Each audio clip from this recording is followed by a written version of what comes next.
Nanda Gopa Kumaraya Govindaya Namo Namaha. I bow again and again to Lord Sri Krishna, son of Vasudeva, the delighter of Devaki, the darling of Nanda Gopa, the protector of cows. Vasudeva Sudam Devam Kamsa Sanura Mardanam Devaki Brahmanandam Krishnam Mande Jagat Gurum. I salute Sri Krishna, the world teacher, son of Vasudeva, the destroyer of Kamsa, and Chanura, the supreme bliss of Devaki.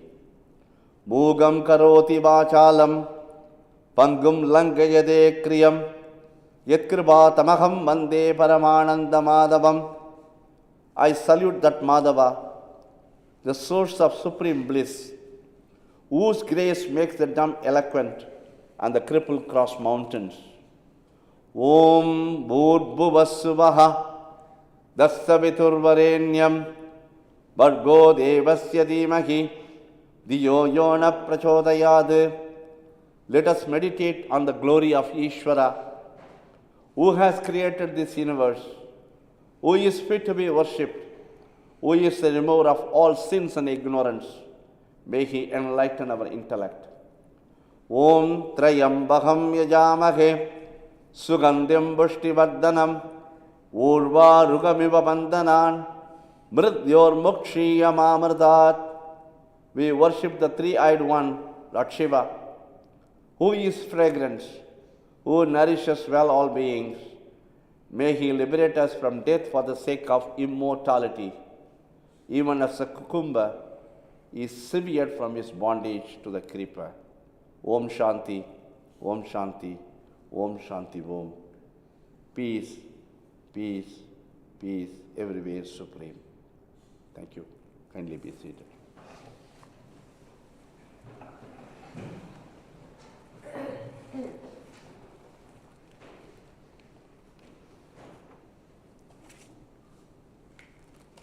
Salutations and humble adorations to one and all. Vanakkam, Namaskaram, Sai Ram, ladies and gentlemen. We are all gathered here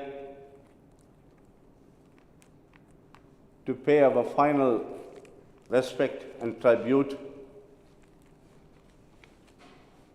to none other than Rungasamy Pillay, who has passed away suddenly. Many of us, we don't have even a chance to say and talk to him. So suddenly. Very shocking news to everyone. We can't always tell when it's time to go. We just have to trust our Supreme Godhead, Lord Shiva, to know. That's what exactly happened to him. His primordial soul linked with Lord Shiva, and he called him, and he reached there so suddenly. What is our prime duty? We must not lament no more. Crying is not going to bring him back. We need to pray. We need to pray wholeheartedly, sincerely. Put our mind, heart, and soul, and sublimate our individual will to the Supreme Will. All our prayers collectively comfort him, bring solace to him, serenity to him, peace to him. That is the purpose. On this day, auspicious day, we gathered here in the Maitland Crematorium to pay our sincere tribute. Let me begin from Devaram, Nalvar Tuthi, dedicated to Appar Sundara Manika Vasagaran Sambandar. Om Puri பொழியர்கோன் வெப்பொழித்த புகழியர்கோன் கழல் போற்றி ஆழிமிசை கல்மிதப்பில் அணைந்த பிரானடி போற்றி வாழி திருநாவலூலர் வன் தொண்டர் பதம் போற்றி ஊழிமழி திருவாதபூரர் திருத்தாள் போற்றி போற்றி. ஓம் உலகலாம் உணர்ந்தோதற்கரியவன் நிலவுலாவிய நீர்மலிவேணியன் அழகில் சோதியன் அம்பலத்தாடுவான் மலர் சிலம்படி வாழ்த்தி வணங்குவாம். ஓம் திருச்சிற்றம்பலம். திருஞான சம்பந்த சுவாமிகள் அருளிச் செய்த தேவார திருப்பதிகம் திருமுறை 1 திருபிரம்மபுரம் பண் நட்டபாடை தூளுடைய செவியன் dedicated to Lord Shiva. ஓம் திருச்சிற்றம்பலம்.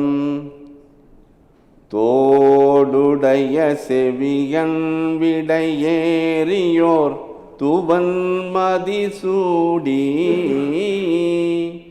தோடுடைய செவியன் விடையேறியோர் துவன் மதிசூடி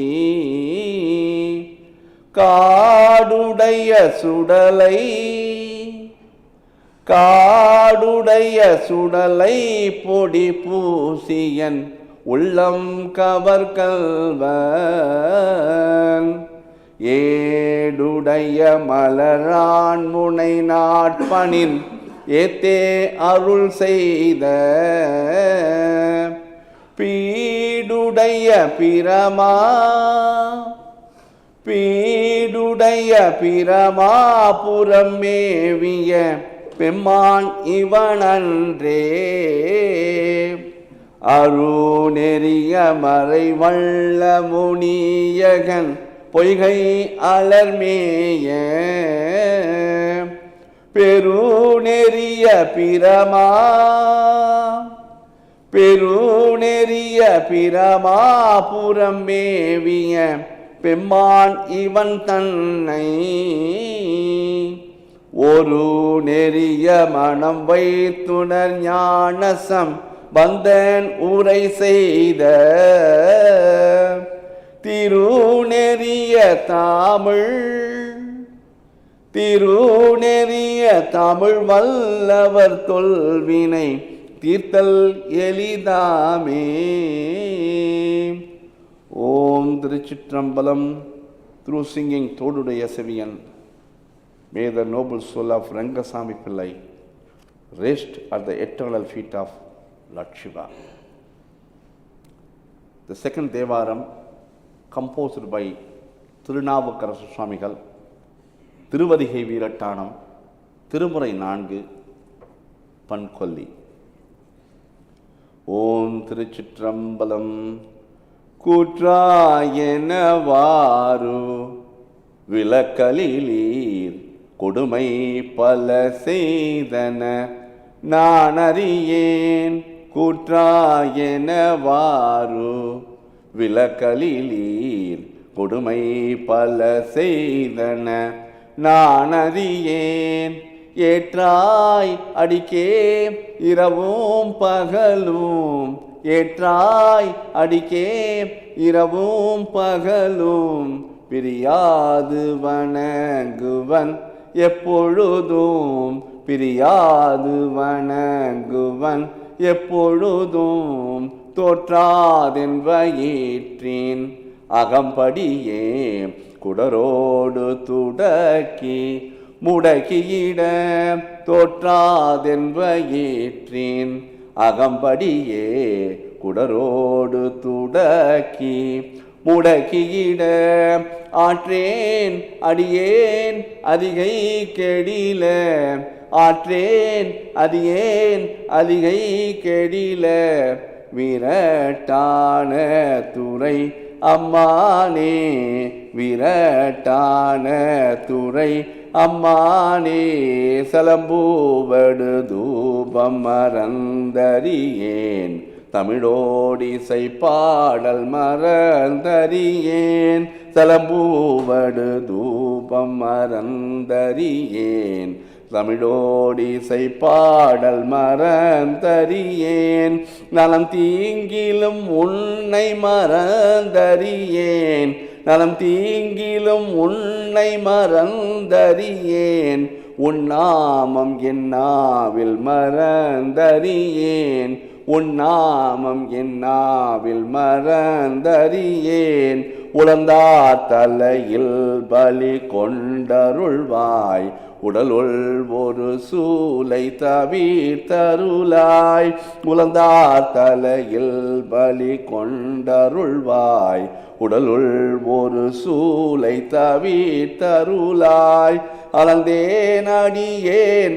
அதிகை கெடில அளந்தேன் அடியேன் அதிகை கெடில விரட்டான துறை அம்மானே விரட்டான துறை அம்மானே.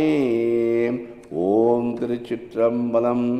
Through singing this Devaram, may the noble soul of Rungasamy Pillay rest at the eternal feet of Lord Shiva. Some of the insight and inspiration from Srimad-Bhagavatam, Chapter 2, Arjuna praises the Lord, verses 38. Tavamadi deva purushaka puranas tavamasya visvasya param nitanam vettashi vetyam sa param sadama tavaya tadam visva anantarubaha. Arjuna praises Lord Shri Krishna. You are the primal God, the ancient Purusha, eternal one. You are the supreme abode of all this, the oldest, the ultimate sanctuary of this manifested cosmic world.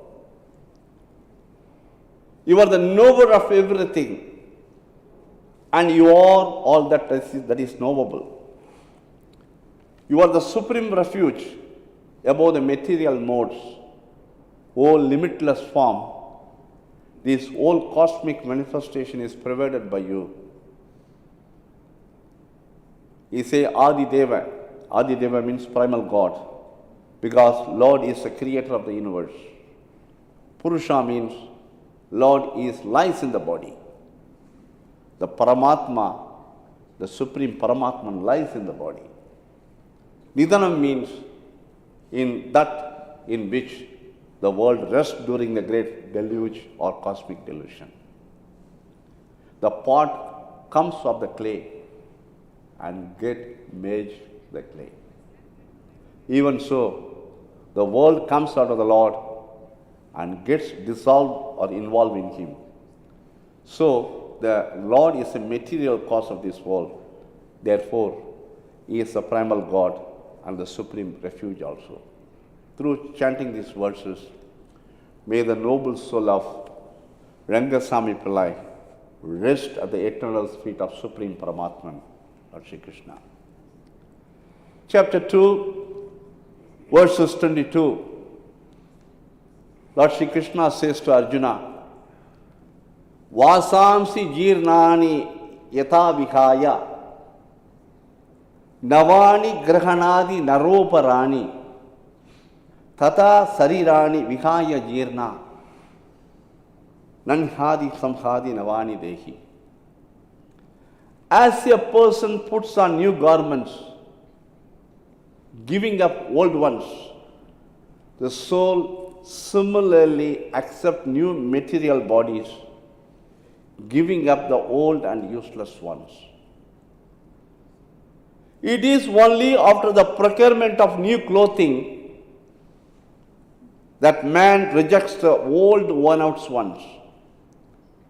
The snake develops new skin from within and then cost of the slow.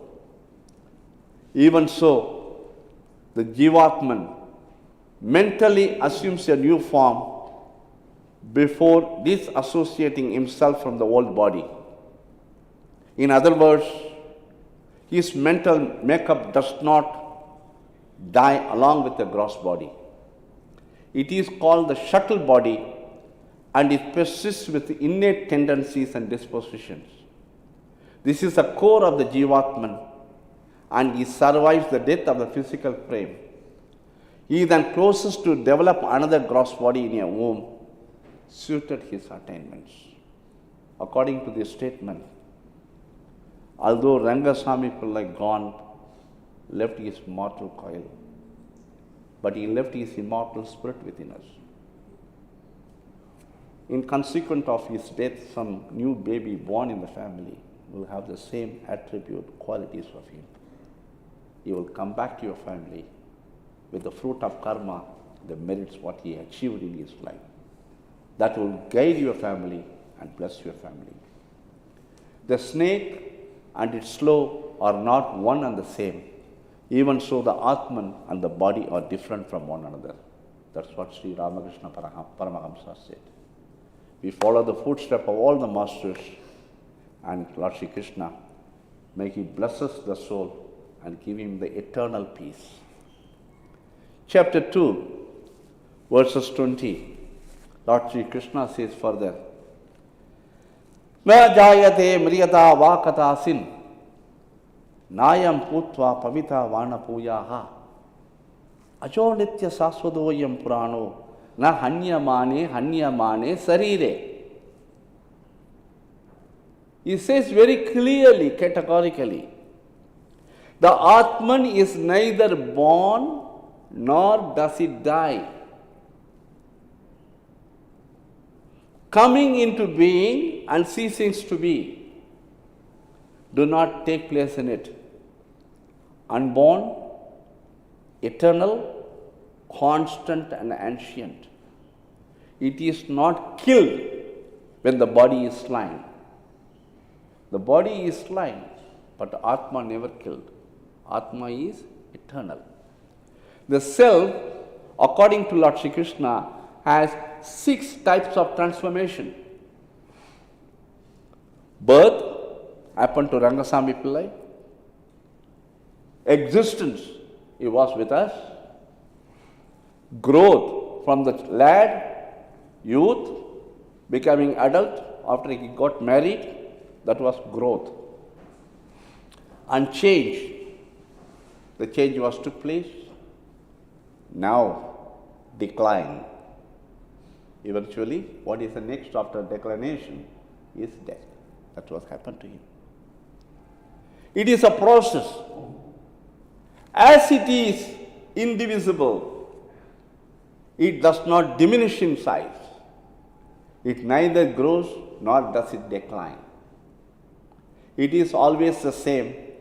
Birth and death. Remember, birth and death according to Lord Sri Krishna for the physical body only. They cannot touch the immortal self. Atma is the immortal self. Nobody can touch it. Nobody can say Atma is that big, that small. Nobody knows. To be born, to exist, to grow, to change, to decay, to perish. These are the 6 kind of modification everybody must undergo by the body constituted of 5 elements, but the Atman unaffected by these changes. We have to accept continuous changes of the body, appear from childhood to boyhood, from boyhood to youth, again youth to the old age, from old age the change is transferred to the another body. Somewhere you will born already. We don't know. Depends upon the karma, merits and demerits. What he accumulated, he will be born. He may be born in California or even very Cape Town or Johannesburg. We don't know.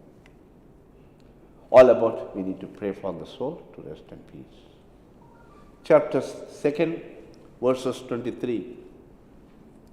Lord Shri Krishna says further, Nainam siddhanti sastrani, Nainam takati pavaha, Nasainam kleda entyapo, Nasho yadi bharadaha.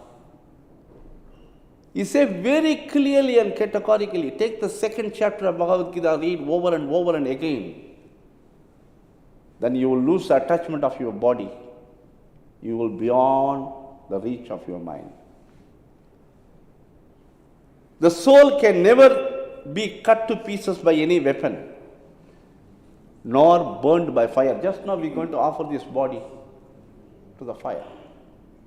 Only the body will be destroyed, the soul already gone. After that we throw the ashes to the water, nor moistened by the water,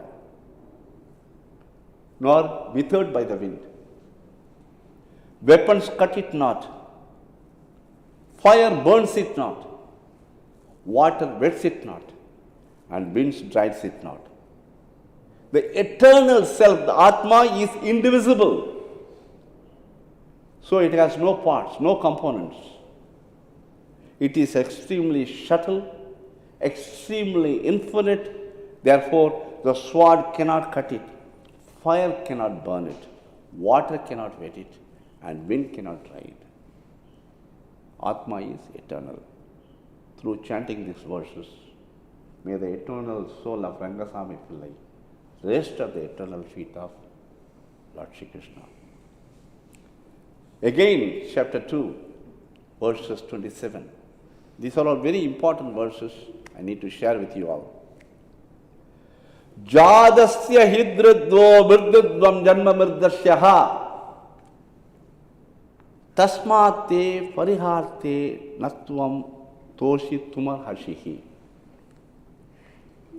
Very clearly again Lord Shri Krishna says, hitting the nail to us, one who has taken his birth is sure to die. And after death, one is sure to take birth again. Therefore, Mummy, in the unavoidable discharge of your duty, you should not lament. You should not cry no more. Therefore, grieve not for what is inevitable. Birth is sure to happen to that which dies. Death is sure to happen to that which is born. Exactly happened to him. Birth and death are certainly unavoidable. Nobody can escape it. Therefore, you should not grieve over an inevitable occurrence. This is inevitable occurrence to everybody. It's happened to Daddy now. We need to accept it. One has to take birth according to one's activities of life. And after finishing one term of activities, one has to die to take birth for the next. In this way, one is going through one cycle of birth and death after another without liberation.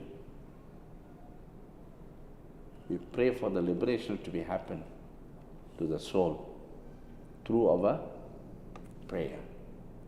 May the noble soul of Rungasamy Pillay rest at the eternal feet of Lord Shri Krishna. And then, chapter 2, verses 28, most important verses. Avyaktani bhudani vyakta manyadi bharadaha avyakta nidanan eva tatra ka paritevata. He says, all created beings are unmanifest in the beginning, manifest in the interim state, and unmanifest again when annihilated. So what need is there for lamentation? Why we need to cry?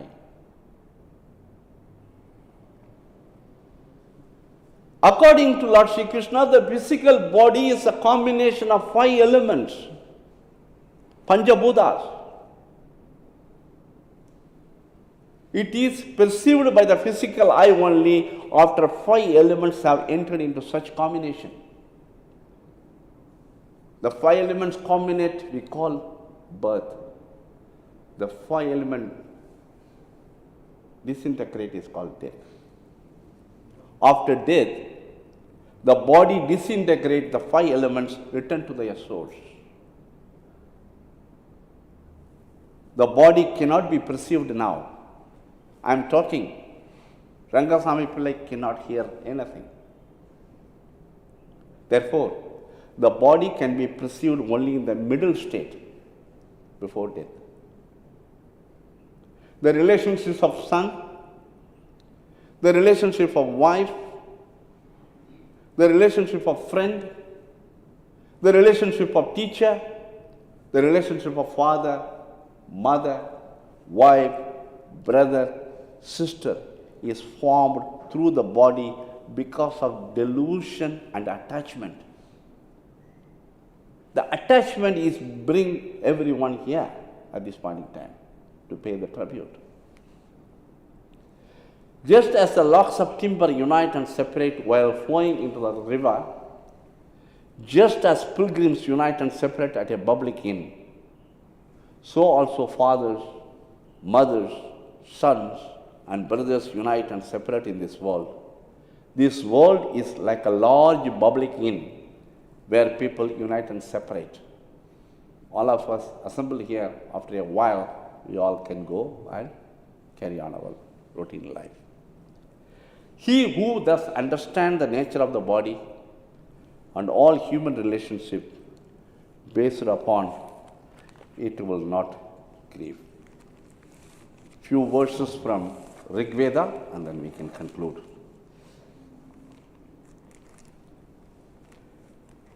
Yajurveda says, Om ya atmada paladashya vishvasya uvaste pradihiyam yashya devaha yashya sahaya mrdam yashya mridyo kashmai devaha abhisheka vithema. He who is the giver of physical vigor and spiritual force, he whom order is carried out by the luminous objects and by the enlightened persons, who graces immortality and whose disfavor is death, to that all blissful divinity we offer our humble worship. We collectively offer our humble worship to all blissful divinity to accept Rungasamy Pillay and give him moksha, the final emancipation, the liberation. Rigveda say, Om Suryam Sakshur Kashyatu Vadatma Vyasya Kashya Pradivim Sadharma se Abo Va Kashyehi Tatrade Hida Mokshadishu Pradisha Sariraha. O mortal, after thy death, may all the components of the body be merged into 5 elements of this earth. Thine eyes be absorbed in the sun, and thy breath be into atmosphere. May thy other parts be merged into appropriate elements, and in accordance with the meritorious deeds thou hast performed here, may thy spirit dwell in the appropriate body. Through chanting the Rigveda's verses, may the noble soul of Rungasamy Pillay rest at the eternal feet of Supreme Paramatman. Adharva Veda says, Om Shamatne Yashacham Purushakshaha Mutrakshaha Matrasthabainam Egasreta Vigido Dada Vedaha Tave Eknam Tehi Sukrito Temulohe. O effulgent God, thou art the dispenser of justice. Thou compensate everyone according to his or her deeds. Peace be the spirit of the dead body in the westward directions. May there be peace to the spirit also in the east, the north, and the south, and all other directions. O omniscient and all-illuminator God, Thou art the creator, Thou art the sustainer, Thou art the destroyer of the universe. May Thou bestow His worthy abode to the end of the soul. We are praying for the Supreme Paramatman. May Thou bestow a worthy abode in the soul of Rungasamy Pillay, who suddenly passed away from us. And you got anybody to pay tribute for this? You got the names there? Okay. I would like to call upon Uncle Robert to take over.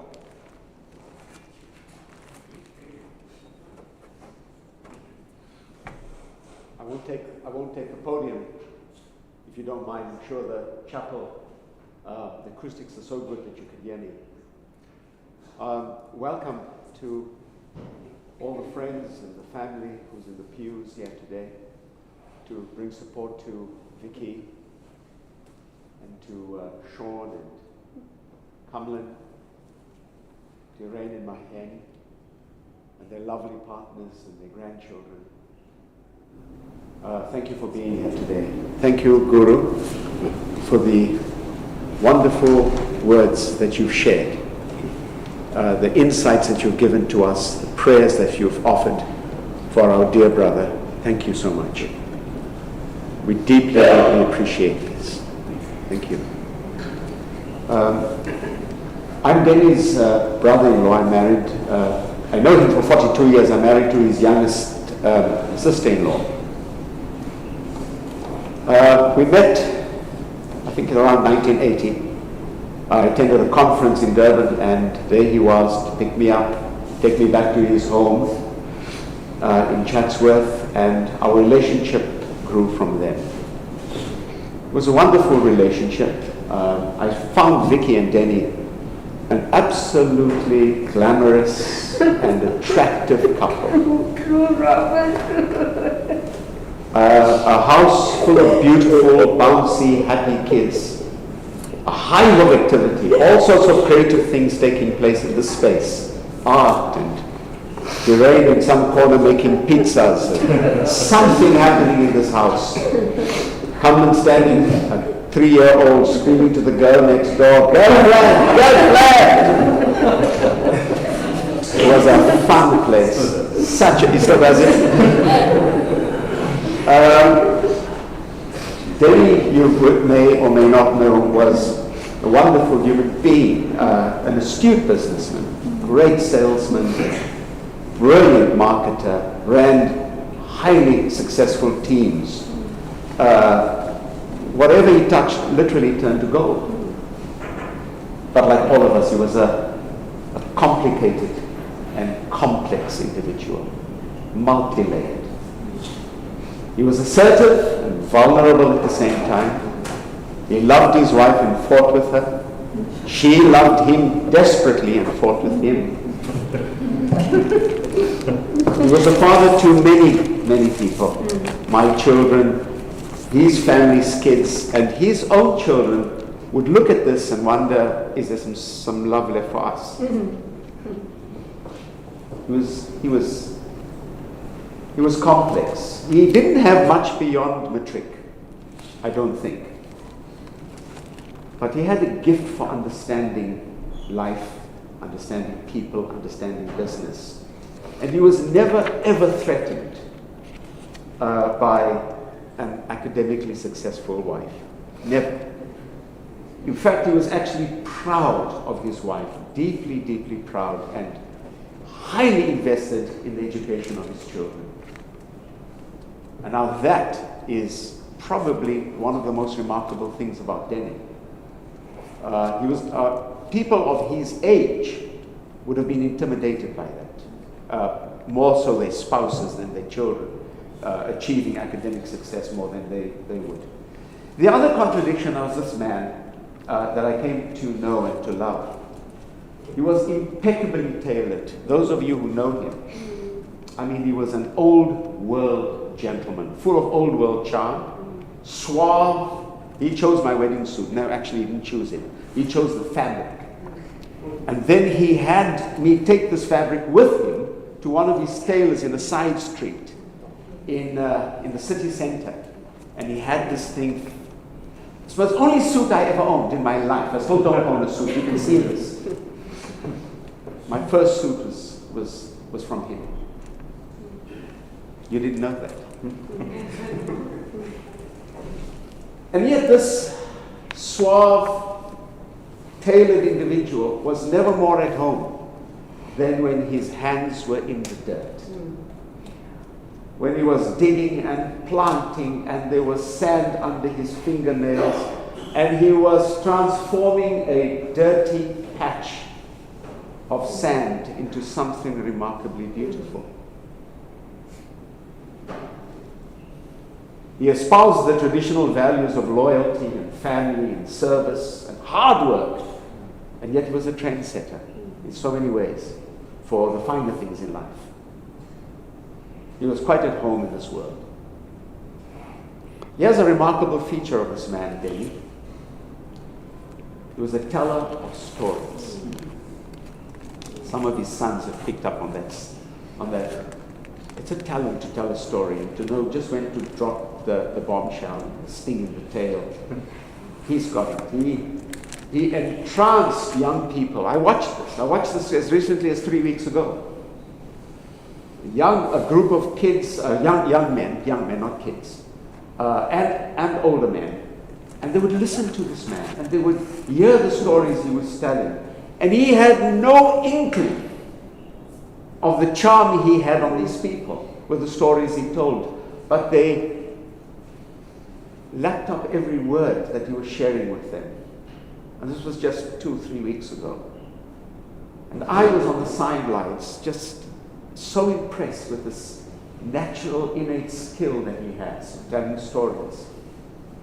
So what does he leave behind for us here today? What's the legacy? I'm sure many things. I've just thought of a few. The one thing is his love for his wife. When he met her when she was at the tender age of 16, and he fell hopelessly in love with her.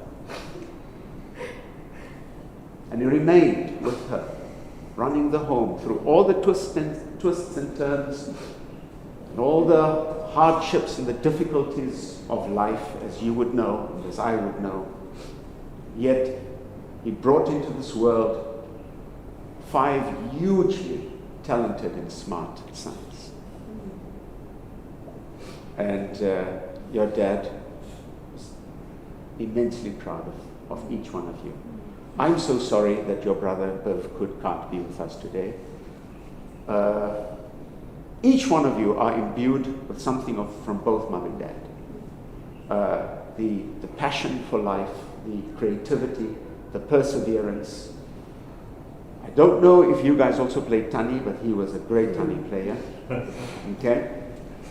And of course there in the pews, some really, really wonderful grandchildren, each with a unique story to tell of your granddad. And a granddad who would tell wonderful stories about each of you. I want to thank you, all of you, the sons of Denny Pillay. Thank you for coming together in this miraculous and remarkable way to lay to rest your dad. May it just go forward. May it just go on. May you just find the strength to make his legacy in your lives continue to the next generation and the next.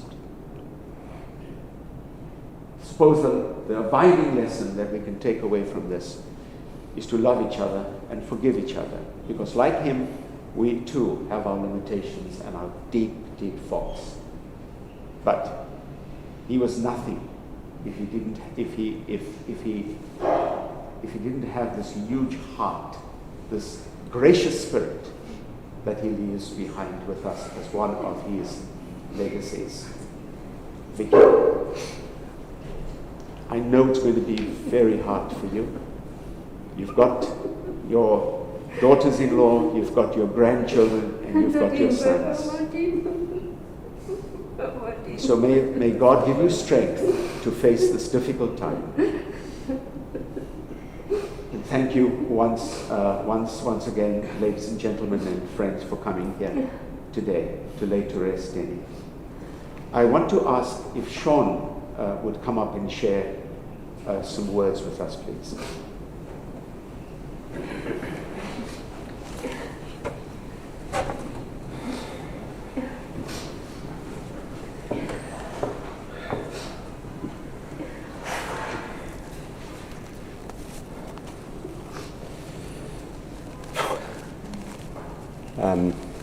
Welcome everybody. It's indeed the most difficult day of my life today. Forgive me for being emotional. I am an emotional person. I cry easily. I'm my mom's child. But I'm also proud to say that my dad has given us the courage to be able to stand up and speak. And at that speak our mind. The man that lays before you here, and as Guru said, the body of the man that lays before you here is just his body. His spirit lives on in each one of us that's here today. I see it daily, not because he's gone, but while he was here, he made the hugest impact. And I want to greet and thank this loving family for being part of Dad's life. Those of you that have dialed in from as far as Australia and the UK and all parts of the world is testament to the fact that Dad had a huge impact on people. Not just those that he saw daily, but he called people. He had his phone ringing non-stop. We had to put his phone on silent in the last few days because he just didn't have the energy to talk. But Dad was an impactful human being. He was resourceful, and like Uncle Robert shared those kind words, Dad was a person that fought, and he fought hard. He fought a good fight. And there's many speakers that's going to come after me that's going to share the very similar words. But the one thing I can remember my dad for is him being honest. I've never heard him tell a lie. He was brutally honest, but he spoke the truth in love. He never spoke the truth to hurt people. He spoke the truth in love, and he had an abundance of love. People will tell you that he would meet people for the first time, and before he could open his mouth to speak to them, people were wanting to hear what this gentleman had to say. This well-dressed man that would wear a collared shirt, something that I hardly wear, but he'd wear a collared shirt to go to the Micah. That's how well-dressed he was. If he could wear a tie every day, he would do that and sit and watch TV. The man that never ate with his hands.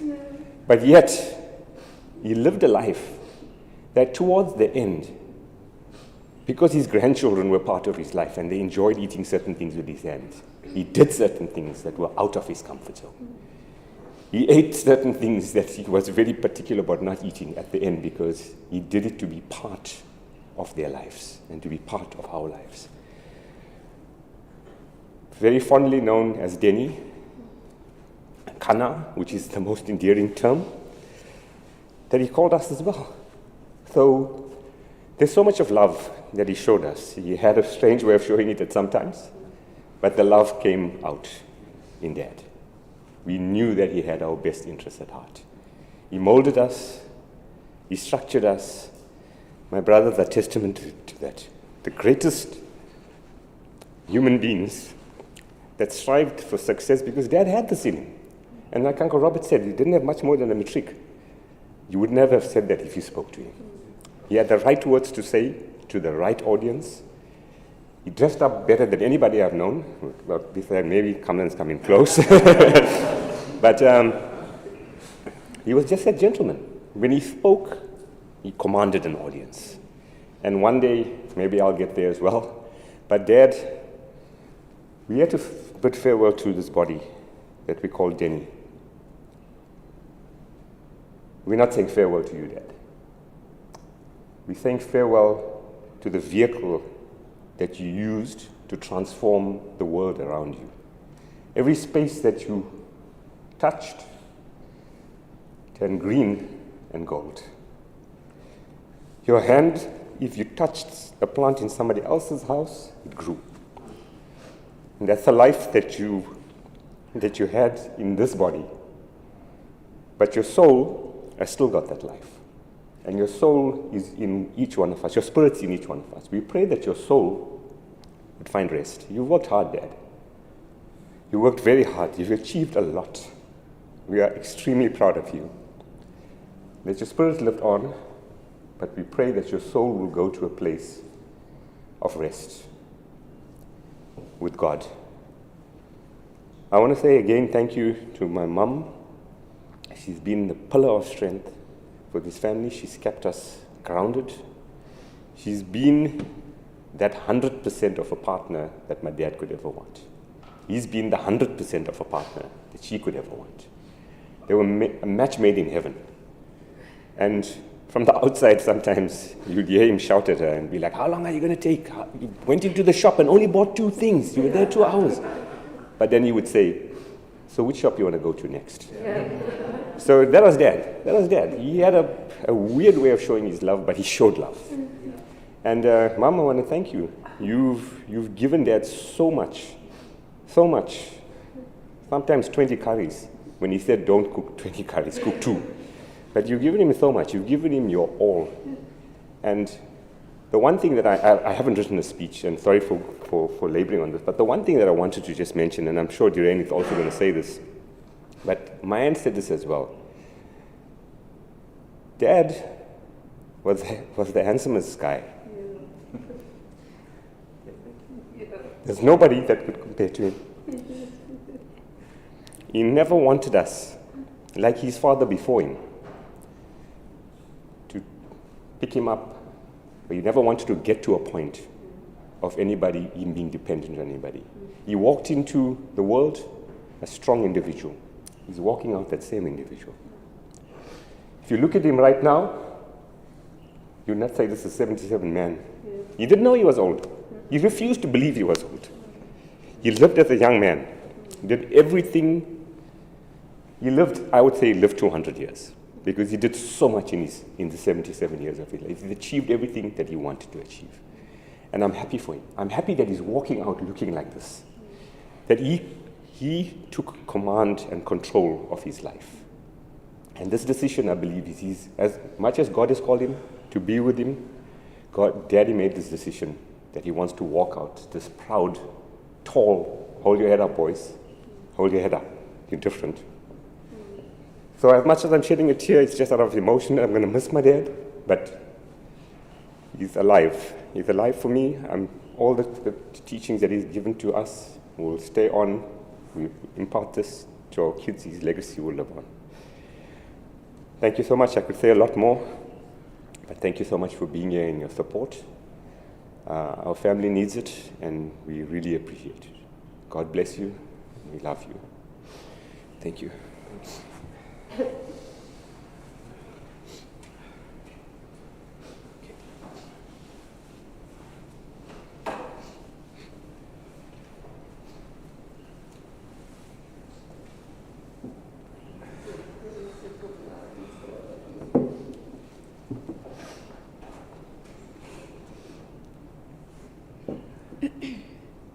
Sorry, guys.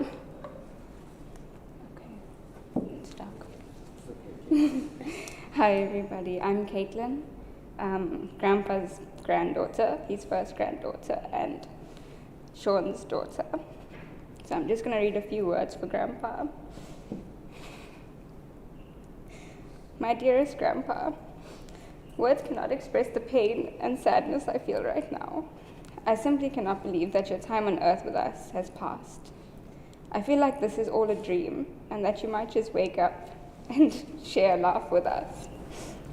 Although you may not be physically here with us anymore, we know that you will always be in our hearts, and that you'll be walking right next to us saying, "Let's go, Kutla," one step in front of the other. Grandpa, we will always remember your bright smile, your contagious laugh, your silly jokes, your fun car rides after school, and the magic you worked in the garden. Thinking back to when we were little, Granny and Grandpa's house was always the place to be, especially at Diwali. He always made sure to bring out the big guns and light up the sky with all the fireworks. I will miss playing Uno and 9 cards with you, Grandpa. I will never forget the driving lessons you took me on, and even when I stalled dead smack in the middle of the road, you made sure I could take off again with no pressure by rolling your window down and redirecting traffic around me.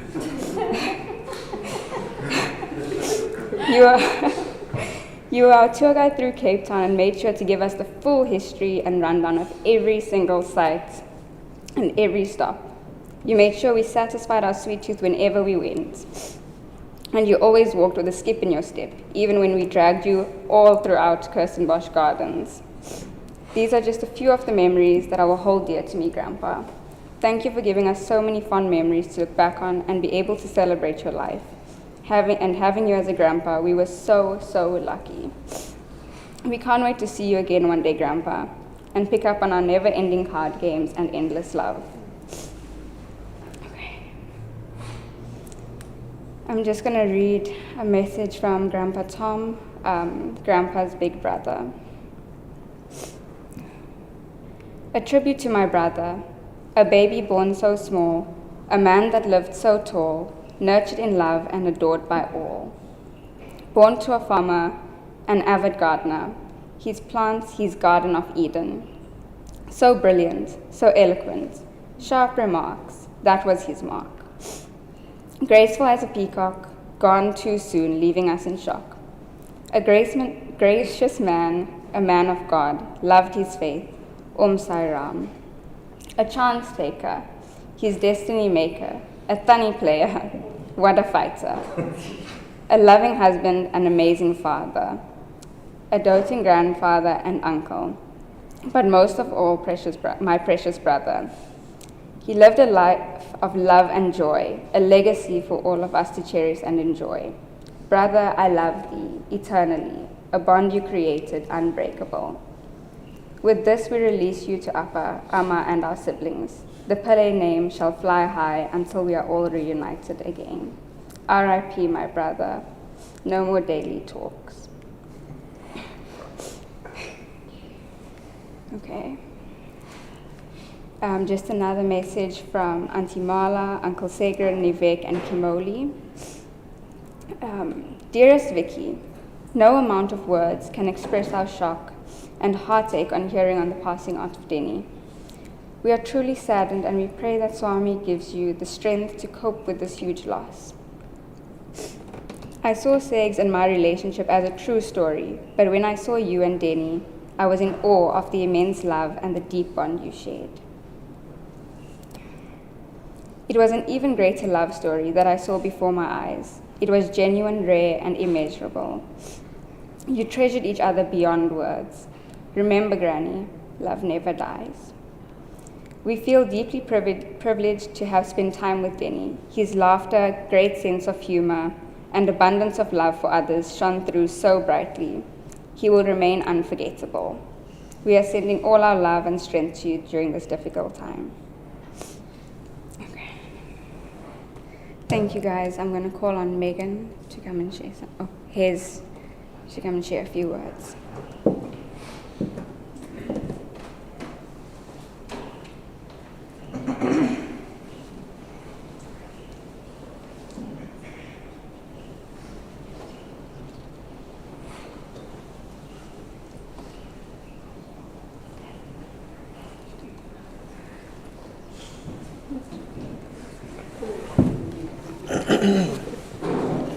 Hi everyone, I'm Hezron, Grandpa's oldest grandson, first grandchild. Not actually sure what to say. What I can say about Grandpa is that Grandpa was one of the coolest old people that I've ever known. He had an immense amount of knowledge on various different things in this life. I can remember Grandpa picking us up from school when we were in primary school, and he would always be there before school ended, sitting in his car, and he would keep this brush in the side of his car to make sure that his hair was always nice for us, us dirty, snot-nosed school kids. And he always smelled like he just came out of a shower. Grandpa was one of the most particular men that I think any of us have ever known. He wouldn't leave the house without shaving, showering, wearing almost a full suit. As Dad said, if you could wear a tie every day, I'm sure he would have. Grandpa's love for gardening was something that I think I've never met anyone that shared such a love for plants and for gardening. I mean, he would tell us to get out of the car at certain places and just take plants from somewhere, take these plants, and he would say, "No, Grandpa, no," and it would be somebody's house. And he would say, "No, just go, just take it." And that was Grandpa. Grandpa had no fear. He was never ashamed to stand up for what he believed in or fight, as Dad mentioned. He would fight for what he believed in. So Grandpa, I don't think words can describe how much we loved you and how much we're going to miss you. But your memory will always be with us. And I think myself and my two sisters, we were truly blessed to have Grandpa in our lives for majority, 90% of our life. Grandpa was there for us. He was always there. Even when I used to get into trouble, Grandpa would be there. Sit up with him and talk till 3, 4 in the morning about everything. It's truly a remarkable man. We love you, Grandpa.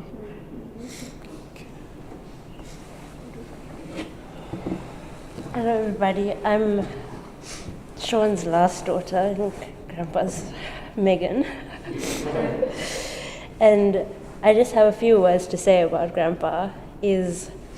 Grandpa was one of the strongest people emotionally and actually physically. One thing that I will always remember about Grandpa is him always saying that you can never let someone else push you around or tell you what to do or how to think. You must always think for yourself. And one part of Grandpa that has been in me since I was a really young child is his gardening.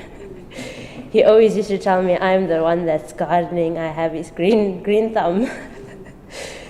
And all the stories Grandpa used to tell, the love he put into each one of us will live on through us and into our children and our cousins and everyone that doesn't get to experience that. And his legacy is truly a great one that he's leaving behind.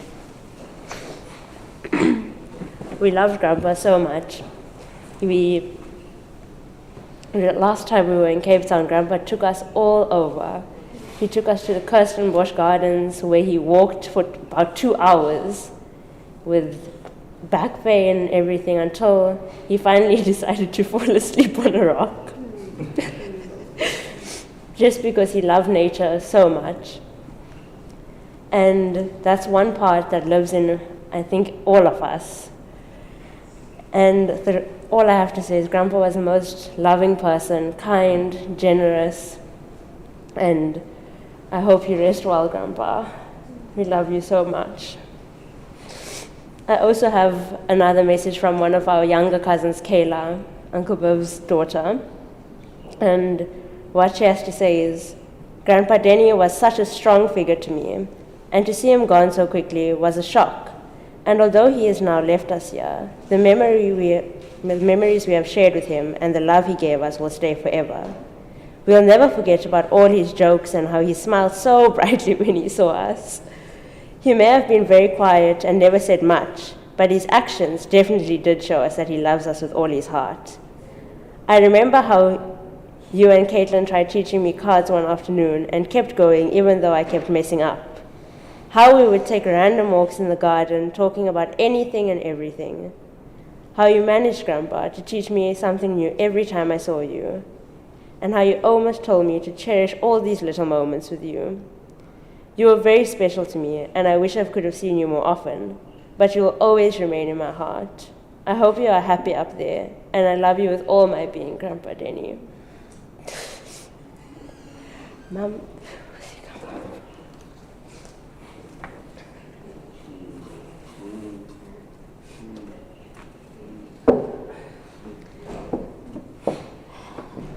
Good afternoon, everyone. I met Daddy 29 years ago. My first encounter with him, he looked so austere and well-dressed in the suit, I was actually a bit scared of him. And as the years went on, Daddy and I became very good friends. Friends to the extent that I remember the one day I went over damaged two of Sean's car's tires.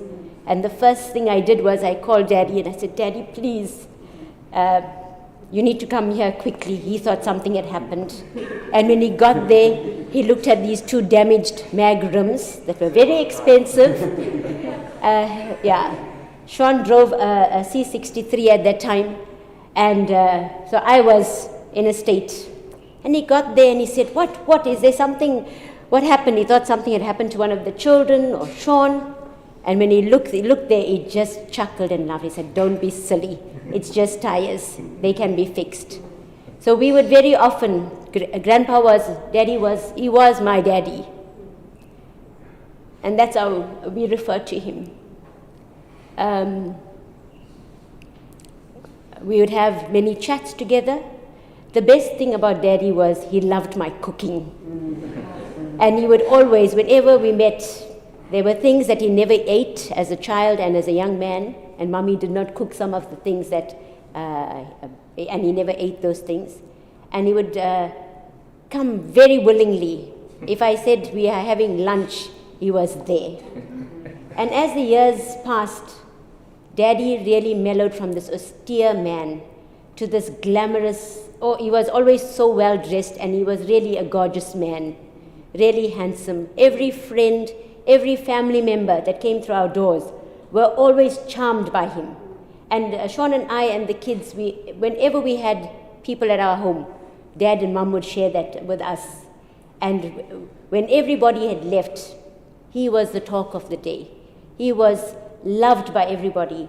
I remember when he first met my mom and my siblings, all of them sent their love to Mummy and Kamlan, Dirain, Sivan and Mayan. He made such an indelible mark in all of their lives. He was so charming. I'm glad that I'm married to his firstborn, who is also quite charming. Yes. And he left a few, Sean normally fights with Hezron about the hair, taking so long with the hair. But Sean and Hezron and all the brothers have had this thing about having good looking hair. So the sense of dress, the sense of tidiness, the sense of integrity, these are all the things that we've learned from Daddy. Last week when we were here, he was ill, he was in a lot of pain, but he was so excited to see us.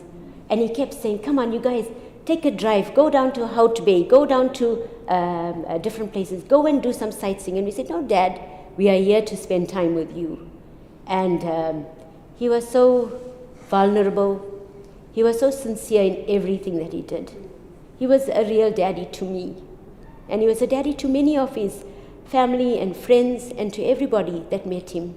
One of the things that I'll never ever forget, which he has dragged up from Durban to Vanderbijl Park, and he has now brought all of those books. He loved books. Me being a teacher, I love books and I love reading. But there was not a topic that you could speak to Grandpa without his insight. He always had something to say about something, and he always had the best advice. We're going to miss you, Daddy. Really, really going to miss you. That hoot at the gate. I think you prepared us 3 years ago when you moved to Cape Town. He lived with us for 22 years in Vanderbijl Park, and we heard that hoot at the gate. The children and I knew that Grandpa and Daddy and Sean's dad was at the gate, we started getting used to not hearing that gate. And I think somehow in His wisdom and God's wisdom, He prepared us for this moment. We will not be forgotten. You will always remain in our hearts. Thank you for those wonderful memories that you've created with all of us, not only in all your deeds, but in all the pictures you took of all of us. So we really, really love you. We're going to miss you. And God be with Mummy and Sean and Kamlan Dirain and everybody, the grandchildren. Know that your grandpa loved you. Dad loved us all. To his siblings and to all the family, Daddy loved everybody. Thank you.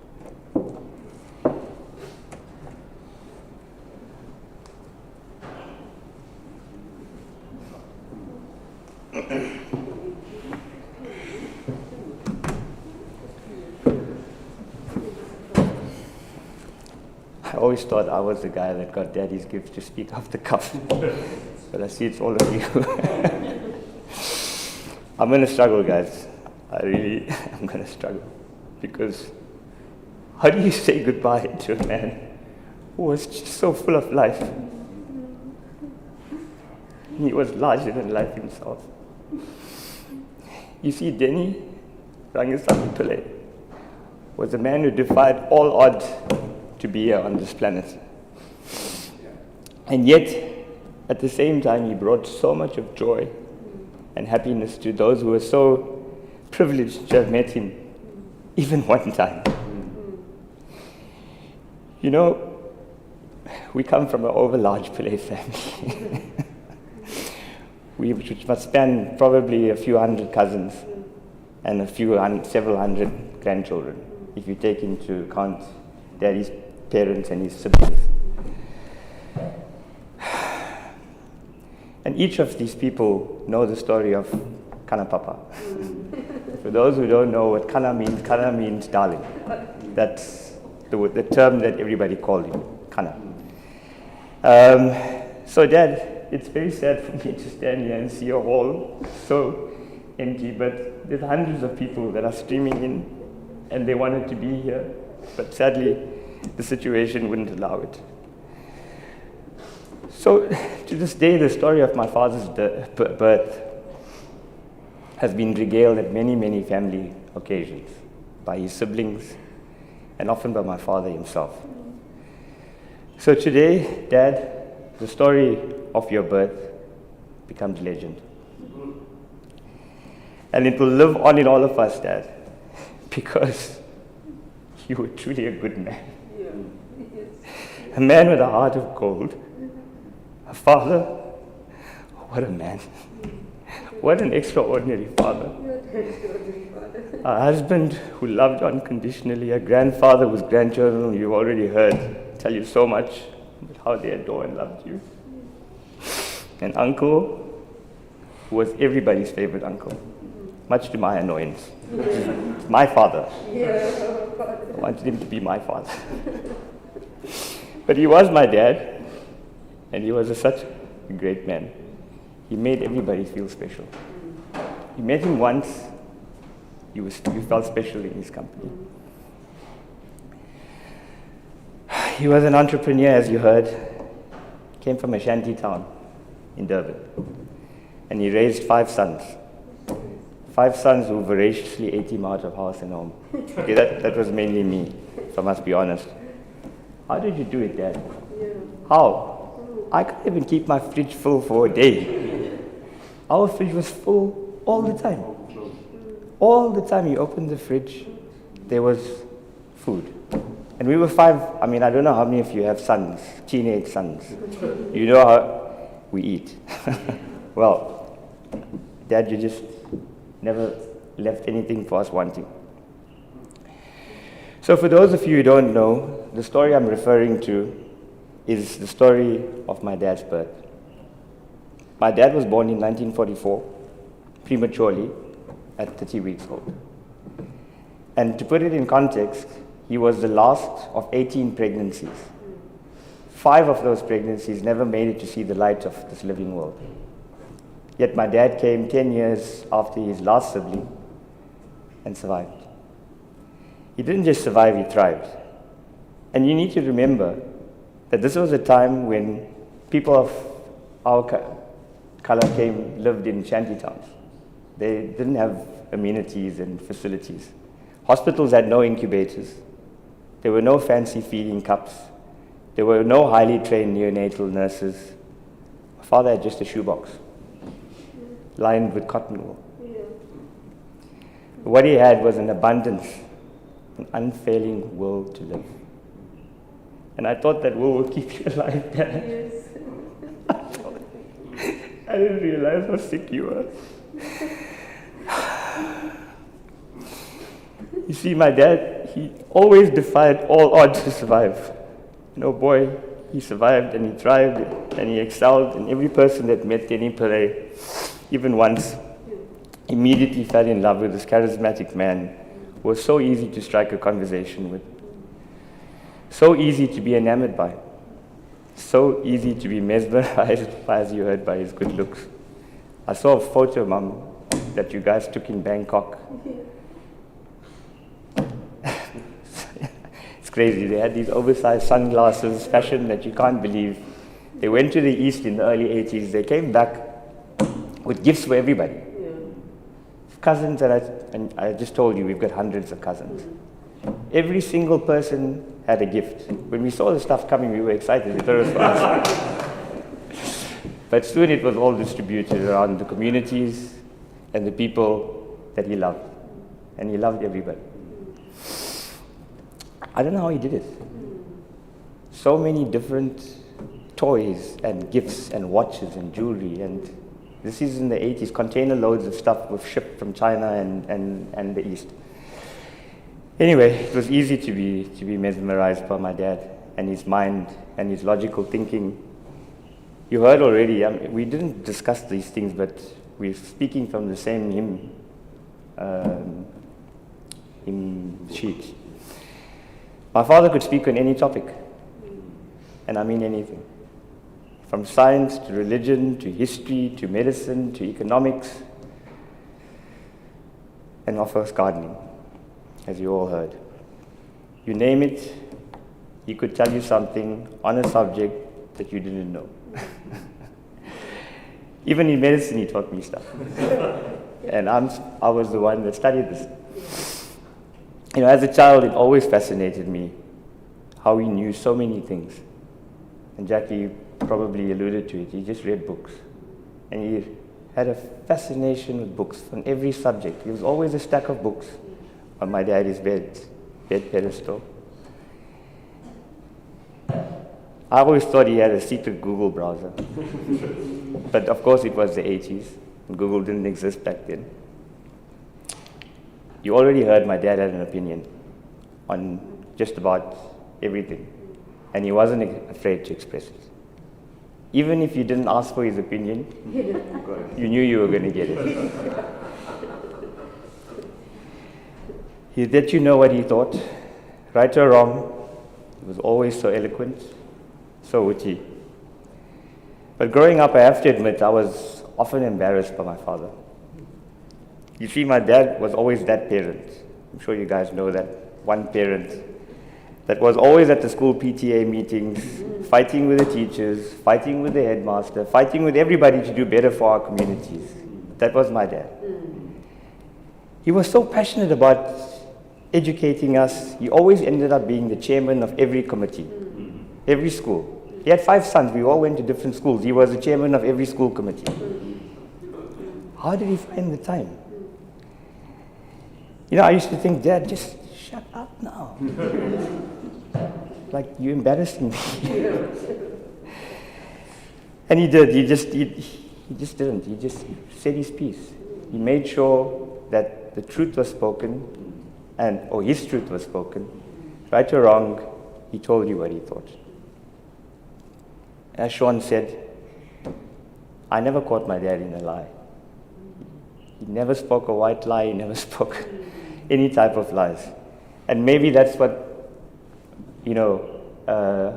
upset people. Because he told you what he thought. But that was him, unashamed.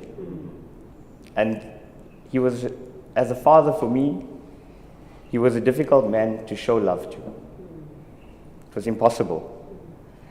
But in all his impossibility, it was impossible not to love him.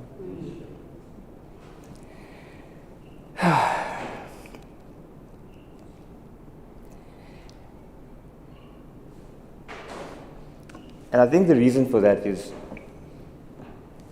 he never bore grudges. He'd fight with you today, and tomorrow it would be water under the bridge. There was never a grudge. The love was equal the day you fought with him and the next day. His personality was just infectious. You know, I took this for granted. Every time a random person that met my parents once in the last few years, I'm talking about estate agents, plumbers, security guards, random people at the shop that I would deal with, the first thing they would tell me is, you know, I met your parents and they are such wonderful people. I never understood what this actually meant. And this is now, it's not years ago. I'm talking about in the last few years, you know, that they moved to Cape Town and people, everybody that met them. And I took this for granted. I heard this so often, I just took it for granted. Didn't realize what a wonderful man our father was. Dad, it took you leaving us for me to realize how wonderful you are. You were always there, quietly present, guiding us with your actions. Not too many words. On Christmas and Easter and other holidays, you made us do seva to bring joy to other people. We go to hospitals and old age homes to distribute. As a child, I didn't understand this. Why are we going and giving out gifts in the hospital every Christmas, every Easter?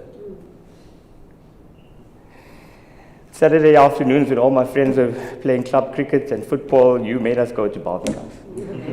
For 9 years. To learn lessons in human values and service to humanity. This is what we did for 9 years of my life, every Saturday afternoon. As a young cricket-mad teenager, I hated you for making me miss cricket practice. But now as a grown man, I realize that my Saturday afternoons at barbecues prepared me in ways that cricket never could. Such was your forward thinking, Dad. You never explained this to me when I was a child. I didn't understand it. And perhaps I wouldn't have understood it then, but I do now, Dad. You supported us in everything we did, quietly, from the sidelines. You wouldn't tell you how to do stuff, but he was there. I sometimes feel like I abused your generosity, Dad. With a sense of entitlement, I took from you everything you cared and more. I took for granted that you and Mum would just be there at the drop of my hat for anything I wanted. A cooked meal for my friends, a lift from the airport for a friend who was arriving. You would drop everything and do it. You just knew that if you phoned Denny and Vicky, they'd be there at a drop of a hat. Dad, in comparison, I gave you so little back. You moved to Cape Town to be with me and help me through my exams and the toughest time in my life. You did it unconditionally, Dad. You never asked for a single thing from me. Nothing. How could you be so selfless in this world of selfish people? You shone like a beacon of hope for humanity. Dad, today I ask, how does one say goodbye to a legend? The answer is you don't. I'll never say goodbye to you, Dad. I'll talk to you daily. I'll have those conversations I always wanted to have with you. I'll come to you for advice. I'll hold you in my heart forever. Dad, you never got to hear these words come out of my lips when you were alive, but you'll hear it from me daily. I love you, Dad. My father. A true legend. In the words of John Steinbeck, it's so much darker when the light goes out than it would have been if that light had never shone. Dad, for a man who defied all odds to be on this planet, now that your light has shone and has been put out, the world will forever be a darker place for me. I can go on. Just want to say to my family, my mom, my brothers, Daddy loved all of us unconditionally. And I love all of you unconditionally. And in saying goodbye to him, it made me realize that being a human being is more than just the things we say. It's about the things we do. And we need to do for us and for everybody that Daddy loved and for all the other people that are shared his generosity. And that's what I'd like to leave everybody with. Thank you.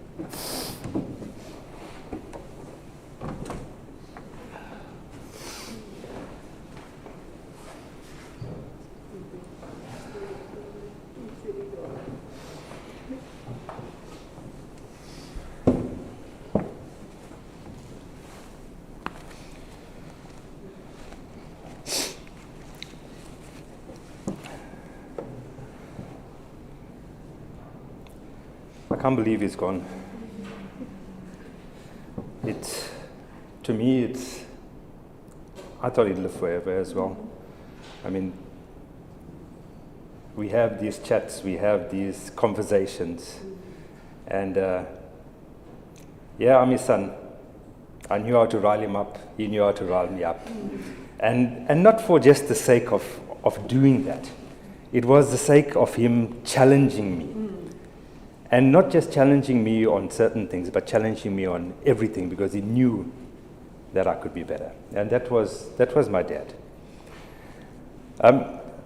Some of you may know poet Thomas Hardy, and he wrote, "Style, I think, is panache. Who are you? What did you do today? And what are you worth to me? What do you have to offer this world? How did you spend your time today on this planet?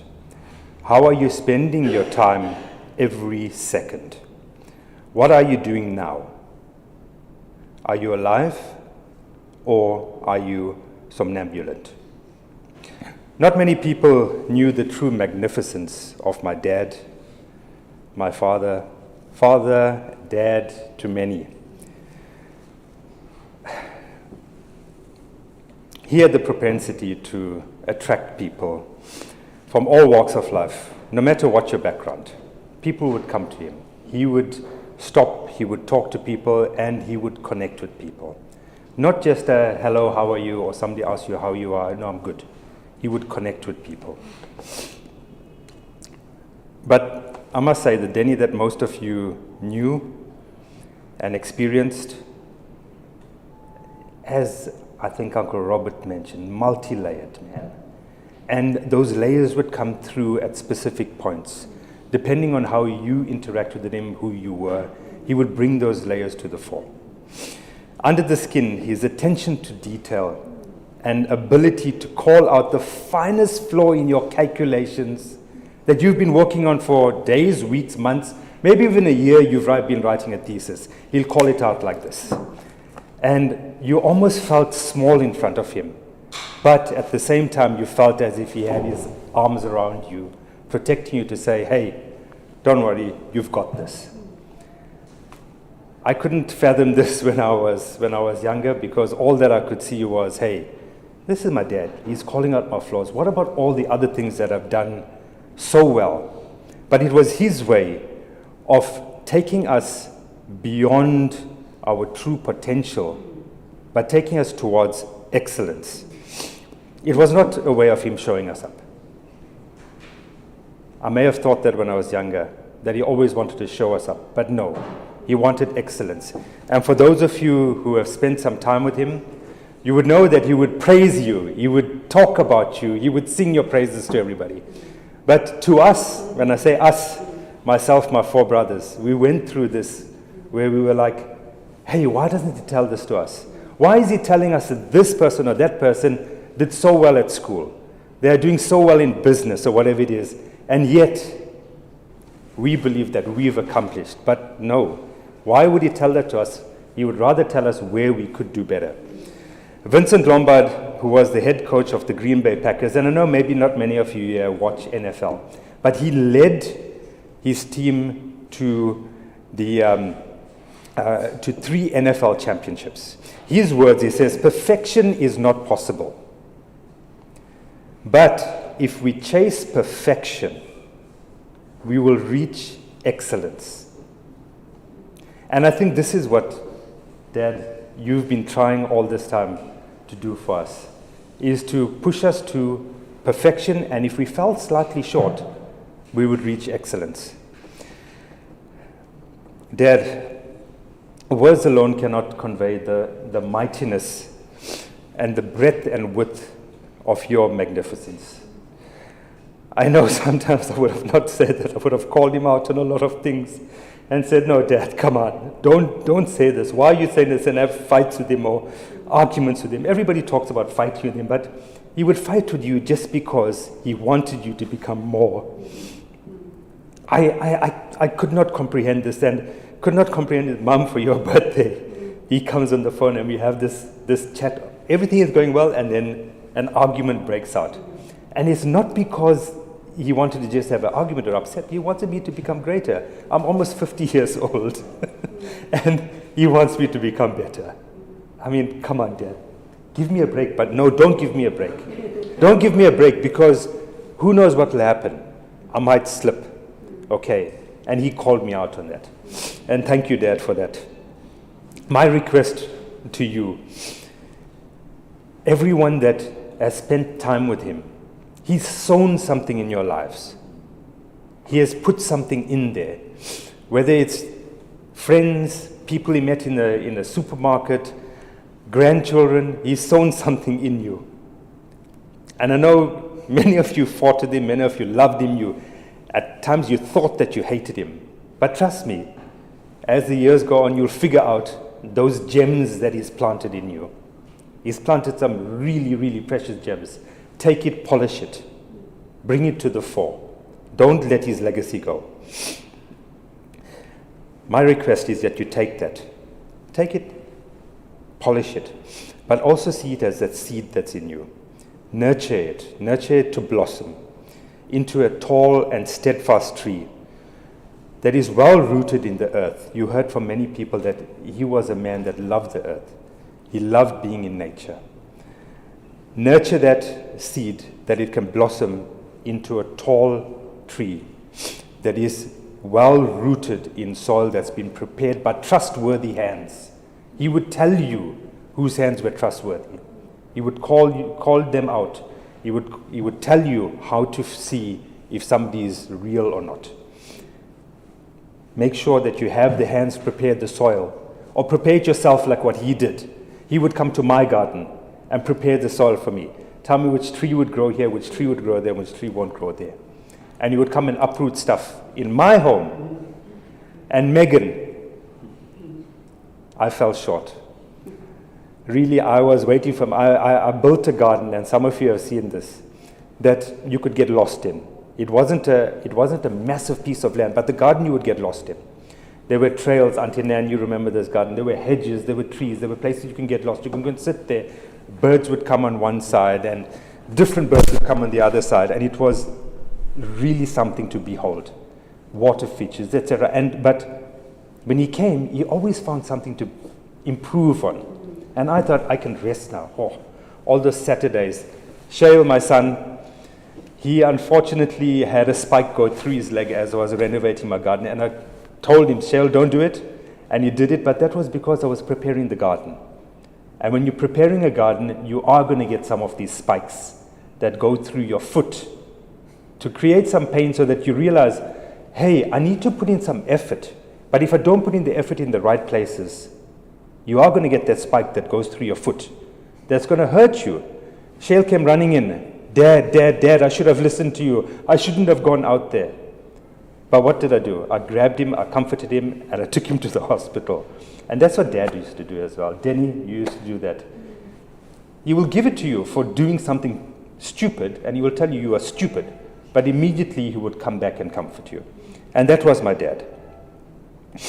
I wish that I could spend the next few hours talking about this and sharing this anecdotal evidence of what a great man he is. And I may not have told this to him.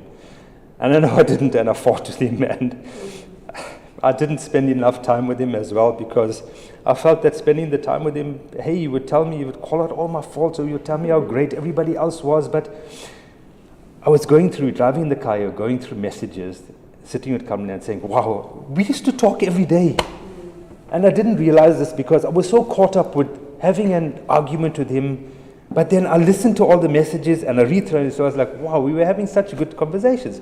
But in my head, these things were things that I thought were greater than that relationship.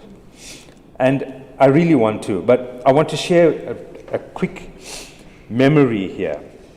And some of you laugh at me and about this. You'll tell me, hey, I'm not true to this.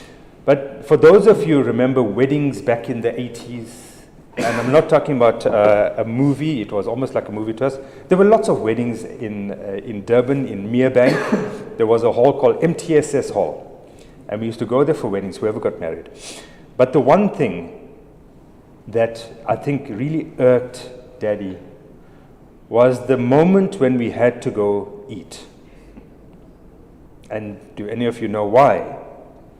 It was because there were no utensils provided for you in eating hall. You had to eat with your hands. No utensils. The only utensil was the utensil that they used to serve up the food into your plate.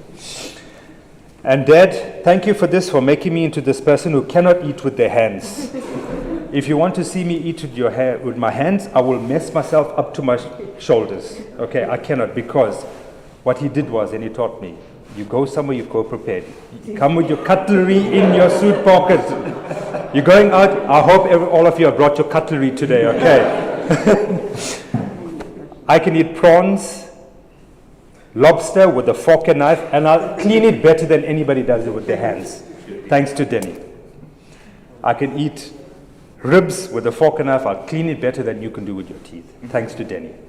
And my kids will attest to this as well. So, two things quickly. Megan, take on that. Take it on. He spoke so highly of that. I hear it everywhere. Take on that role. Take on that legacy of digging your fingers into the earth. That was something I could never achieve. Okay, I know that. Hezron, having Grandpa there when you got into trouble. I think that he was the cause of the trouble most of the time. That's why he was there, right? I remember Newton's, Dodgems, and whatever. We got into trouble there because those machines you put your coins into and the coins fall out, it pushes. Hey, we lifted that thing and then all the cars just fell before they had the alarms. And that was trouble again. Rabindranath Tagore, he was the Bengali polymath who worked as a poet, writer, playwright, composer, philosopher, social reformer, and a painter. He said, death is not extinguished, or is not extinguishing the light. It is putting out the lamp because the dawn has come.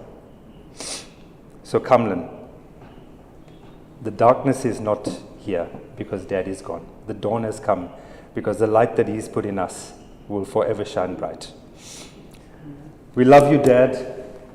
I love you. I may not have said it enough to you. I know you may not have said it enough. But I know you said it in non-verbal ways. I miss you so much already, Dad. But I will carry on what you've instilled in me. Your strength, your willpower, your determination, and the courage.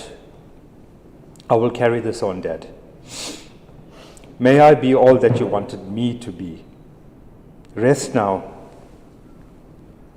as we will continue what you've prepared for us. It is done.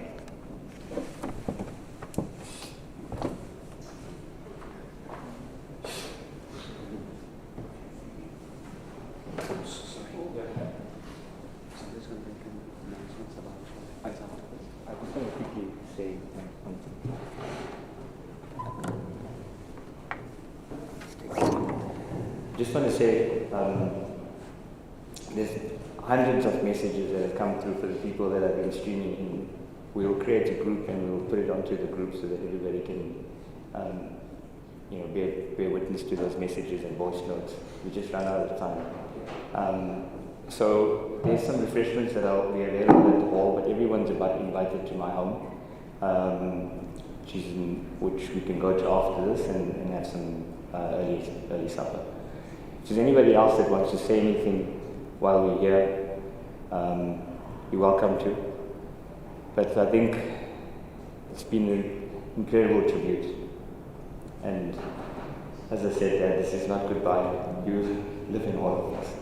Thank you, everybody, for coming, and we'll see you again. Uncle Johnny, you want to say something?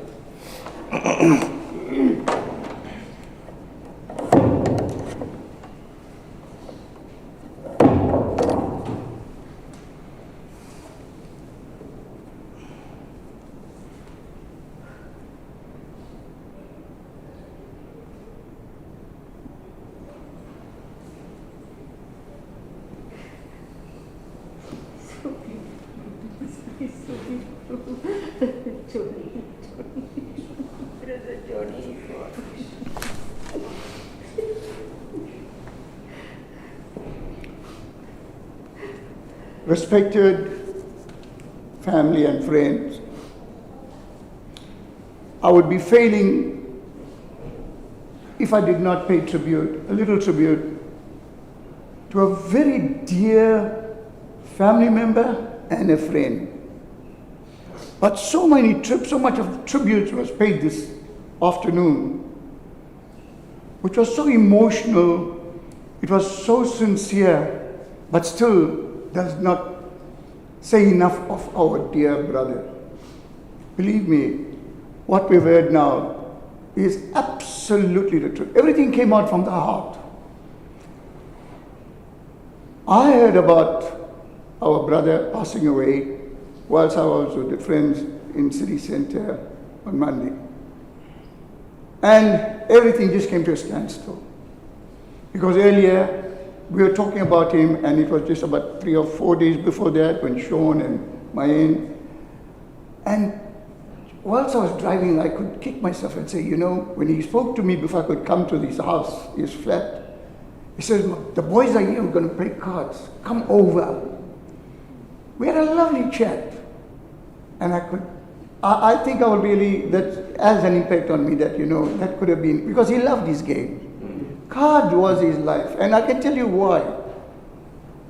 My association with Dad goes back 60 years, in the 1960s. When he was a teenager and we were teenagers, he was just a few years older than myself. Many of you won't remember that, but he lived in the Navy in Meerbank, and that virtually every other weekend I was there. Because Dad's dad, Grandpa, was a fantastic tani player.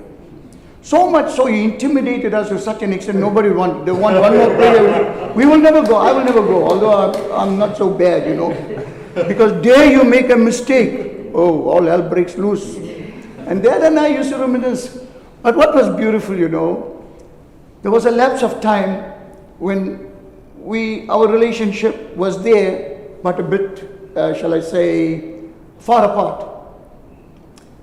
And, by coincidence, I went to do a prayer for Brother Kamlan. I never knew Dad's going to be there. And when I came there, I said, oh my God, look who is here.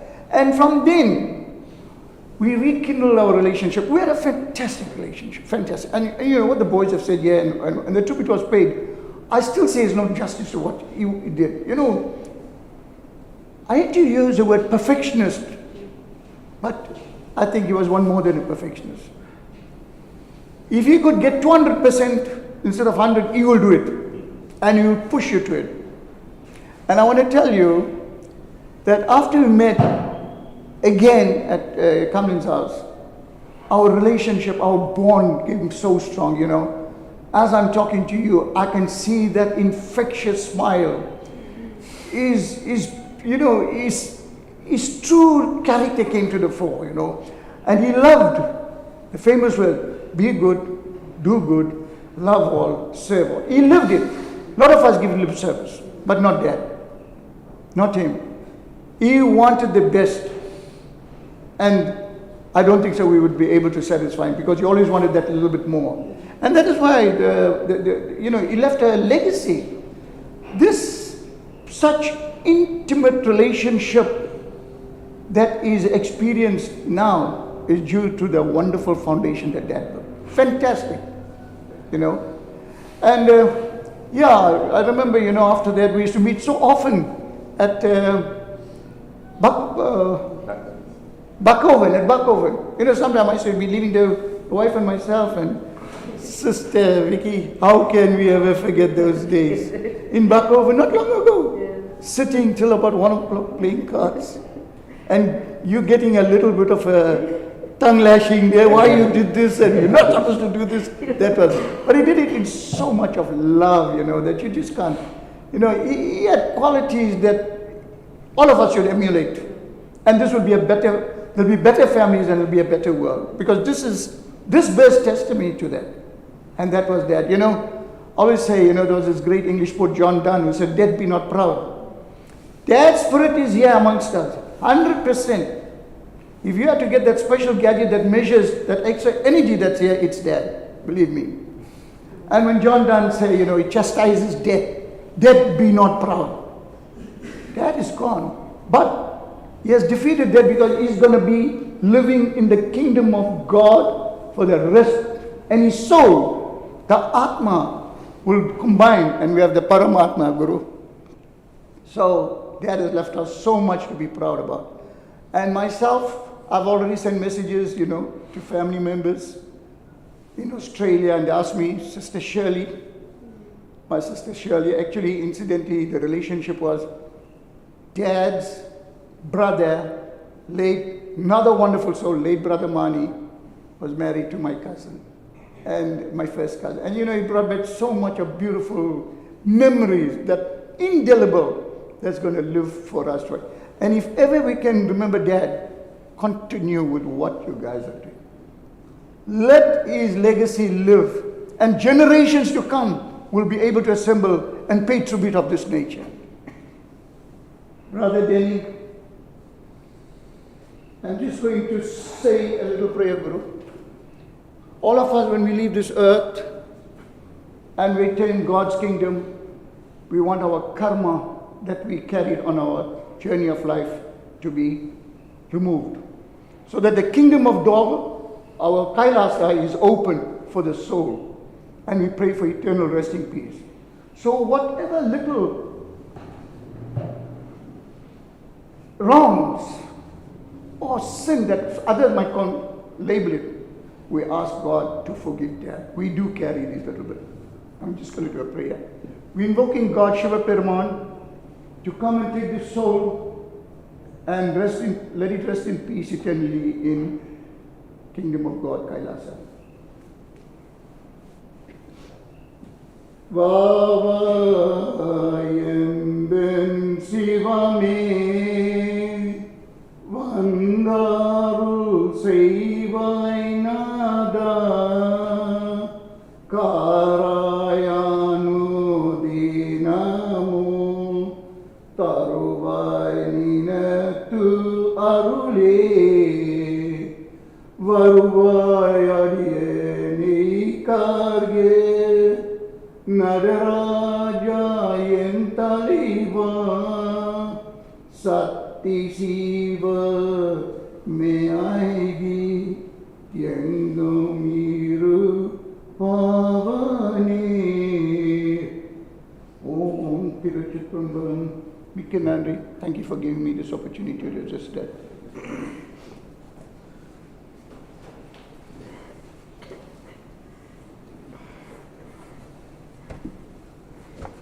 We're going to conclude. Due to time restrictions, already booked for 3 o'clock, I think so. We can proceed. I want you to light the Aarti, and all of you stand please, first of all.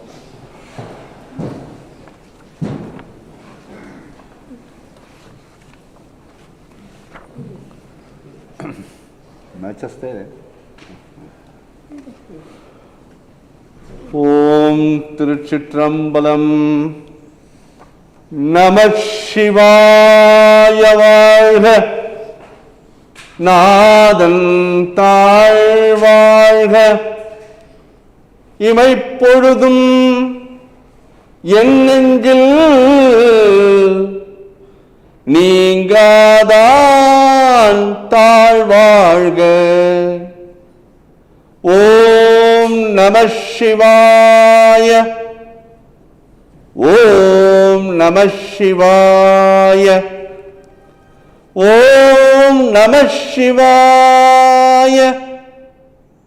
ஈசன் அடி போற்றி, எந்த அடி போற்றி, தேசன் அடி போற்றி, சிவன் சேவடி போற்றி, நேயத்தே நின்ற நிமலனடி போற்றி, மாயப்பிறப்பருக்கம் மன்னன் அடி போற்றி, சீரார் பெருந்துரை நம் தேவன் அடி போற்றி, ஆராத இன்பமருளும் மலை போற்றி. ஓம் திருச்சிற்றம்பலம். முத்தினரி அறியாத மூர்க்கொரொடு முயல்வேனே, பத்தினரி அறிவித்து பழவினைகள் பாரும் வண்ணம், சித்தமலம் அறிவித்து சிவமாக்கி என்னை ஆண்ட அத்தன் என கருளியமாறு ஆர்வெருவார் அச்சோவே. நெறியெல்லாம் நெறிதன்னை நெறியாக நினைவேனே, சிறுநெறிகள் சேராமே திருவருளே சேரும் வண்ணம், குறியொன்றும் இல்லாத கூத்தந்தன் கூத்தை எனக்கு அறியும் வண்ணம் அருளியவாறு ஆர்பெருவார் அச்சோவே. செம்மை நல்லம் அறியாத சிதரோடும் திரிவேனே, உம்மை மலம் அறிவித்து முதலாய முதல்வன் தாள் நம்மையும் ஓர் பொருளாக்கி நாய் சிவிகை ஏற்றுவித்த அம்மையன கருளியவாறு ஆர்வெருவார் அச்சோவே. அம்மையன கருளியவாறு ஆர்வெருவார் அச்சோவே. அம்மையன கருளியவாறு ஆர்வெருவார் அச்சோவே. ஓம் திருச்சிற்றம்பலம். அப்போ வாட்டர் கங்கே சேமன சேவ கோதாவரி நர்மதா சிந்து காவேரி நமஸ்துபியம் நமோ நமः. Water is here. Om Gange சே யமுனே சைவ கோதாவரி நர்மதா சிந்து காவேரி நமஸ்துபியம் நமோ நமः. கங்காஜலம் சமர்ப்பயாமி, கங்காஜலம் சமர்ப்பயாமி, கங்காஜலம் சமர்ப்பயாமி. ஓம் தியோர் சாந்தி, அந்தரிக்ஷகம் சாந்தி, பிருதவே சாந்தி ஆபஹ, சாந்தி ஓஷதயः, சாந்தி வனஸ்பதயः, சாந்தி விஸ்வதேவாः, சாந்தி பிரம்ம சாந்தி, சர்வம் சாந்தி, சாந்தி ஏவ சாந்தி, ஷாமா சாந்தி. ஓம் சாந்தி, ஓம் சாந்தி, ஓம் சாந்தி. ஓம் ஓம் கல்லா பிழையும் கருதா பிழையும் கசிந்துருகி, எல்லா பிழையும் நினையா பிழையும் நின்னைந்தெழுத்தை, சொல்லா பிழையும் துதியா பிழையும் தொழா பிழையும் எல்லா பிழையும் பொறுத்தருள்வாய் கட்சி ஏகம்பனே. ஓம் திருச்சிற்றம்பலம். அருட்பெரும் ஜோதி தனி பெரும் கருணை, தனி பெரும் கருணை அருட்பெரும் ஜோதி. வாழ்க அந்தணர் வானவரானின்னும், வாழ்க அந்தணர் வானவரானின்னும், வீழ்க தன் புனல் வேந்தனும் ஓங்குக, ஆழ்க தீயதெல்லாம் அரண்நாமமே, ஆழ்க தீயதெல்லாம் அரண்நாமமே, சூழ்க வையகமும் துயர் தீர்க்கவே, சூழ்க வையகமும் துயர் தீர்க்கவே. ஓம் திருச்சிற்றம்பலம்.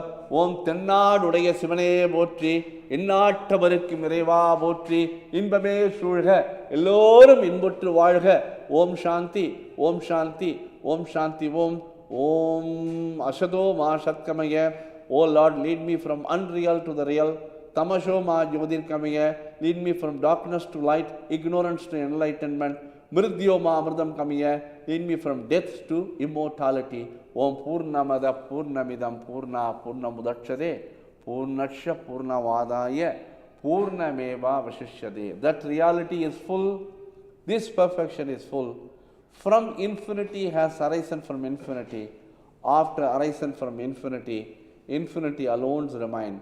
God alone remain. Om Shanti, Om Shanti, Om Shanti. O adorable Lord of mercy and love, salutation and prostrations unto Thee. Thou art omnipresent, omnipotent and omniscient. Thou art Sachidananda. Thou art existence, consciousness, knowledge and bliss absolute. Thou art indweller of all being. Grant us an understanding heart, equal vision, balanced mind, faith, devotion and wisdom. Grant us inner spiritual strength to resist temptation and control the mind. Free us from egoism, lust, greed, anger and jealousy and hatred. Fill our hearts with the divine virtues. Let us behold Thee in all these names and forms. Let us serve Thee in all these names and forms. Let us ever remember Thee. Let us ever sing Thy glories. Let Thy name be ever on our lips.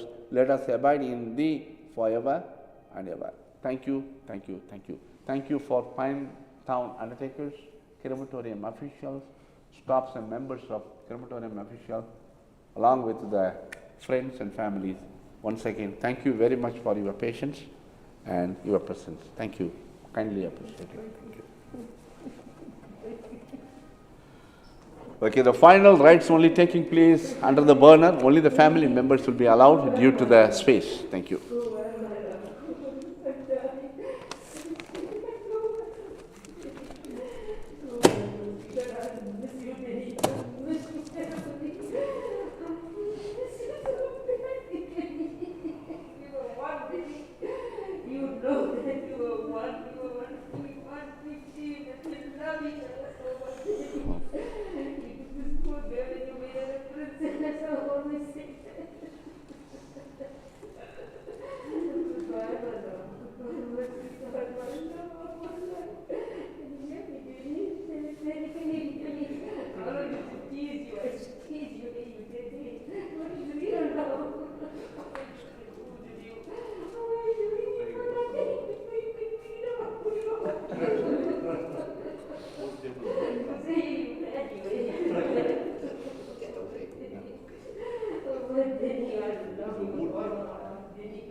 Yeah, Julie.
We have so many conversations. We have all the words in the world, but there's no words for it.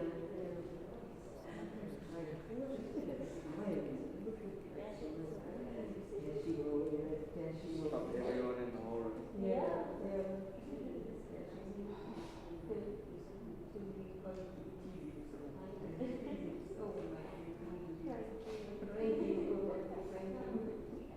Very much. Very much.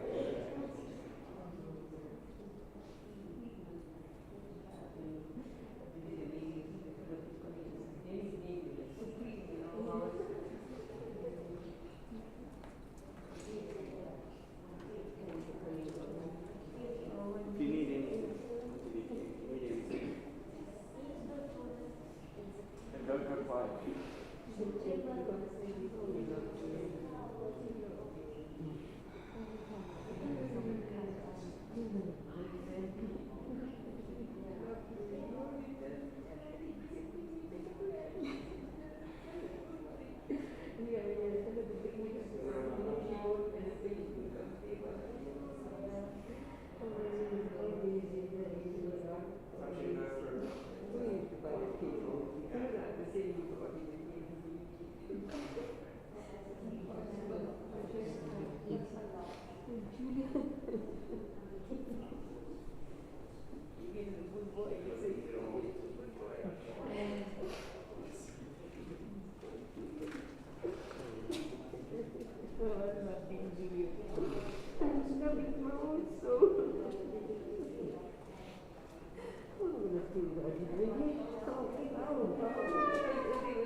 That's fine.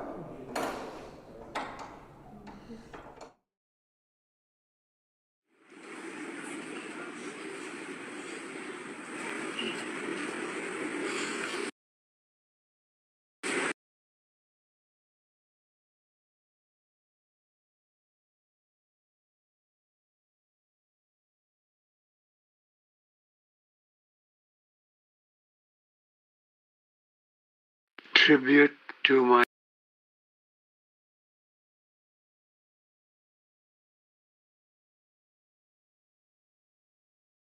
my brother, a baby born so small, a man that lived so tall, nurtured in love and adored by all, born to a farmer, an avid gardener, his plants, his Garden of Eden, so brilliant, so eloquent, sharp remarks, that was his mark. Graceful as peacock, gone too soon, leaving us in shock. A gracious man, a man of God, loved his faith, Om Sai Ram. A chance taker, his destiny maker, a tunny player, what a fighter. A loving husband, an amazing father, a doting grandfather, an uncle, but most of my precious brother, and most of my precious brother, lived a life of love and joy, legacy for all of us to cherish and enjoy. Brother, I love you. I love thee eternally. A bond you created, unbreakable. With this, we release you to Appa, Amma, and our siblings. The Pillay name shall fly high until we all reunite again. Our deepest condolences to Vicky Sanai, Sean, Dirain, Kamlan, Sven, Mahen, and their respective families on the passing of a dear husband, father, grandfather, brother, brother-in-law, uncle, and friend. May God grant you all the strength and courage to deal with this great loss. Dearest Papa, your untimely passing has left our family reeling in shock and disbelief. Just a few weeks ago, you were here in Durban to visit your now departed sister Jagda. It was as if you too knew that you were going to leave us all, because you made it your duty during this last visit to connect and spend quality time with so many members of our family. Papa, your life began as a fragile, premature baby boy and progressed into you growing up to be a strong, handsome, and charming gentleman. You were the epitome of style and class, always looking dapper in whatever you wore. Your global travels and your business acumen made you a very forward-thinking and versatile person who could engage with young and old alike. We were always in awe of your knowledge on any aspect or topic, and you always had much insight to share with us. We have learned so much from you, Papa, and we are very grateful for the presence you had in our lives. Thank you for always being one of our strongest links in the Pillay family chain, always looking out for your siblings, their spouses, your nieces and nephews.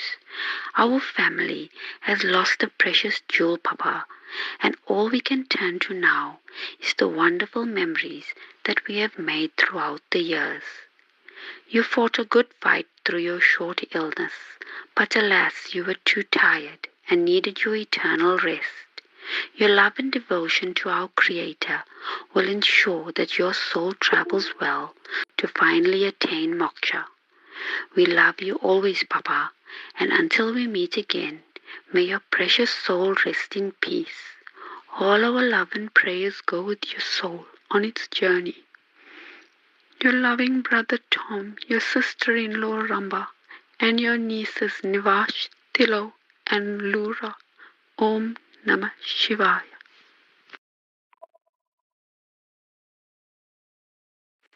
Hello, Kamlan. How are you? Lucky you back in time for Daddy's funeral. It's so sad, Kamlan. We can't come to terms. Papa is so devastated. And now, top it all, he can't see his brother's face and to send him off. We are all so... Our hearts are full of grief. Just now we lost out there. And now, Papa, and I didn't even get to sympathize with your mom. It's so sad, Kamlan, and we can't come to the funeral and do anything. We are really, my sympathies to all of you, and hope you'll have the courage and strength to take this big loss. Okay, bye.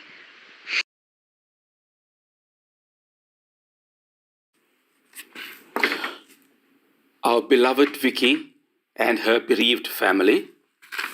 It came as a great shock when we heard that Denny had succumbed to his illness, because we were praying most ardently for his recovery.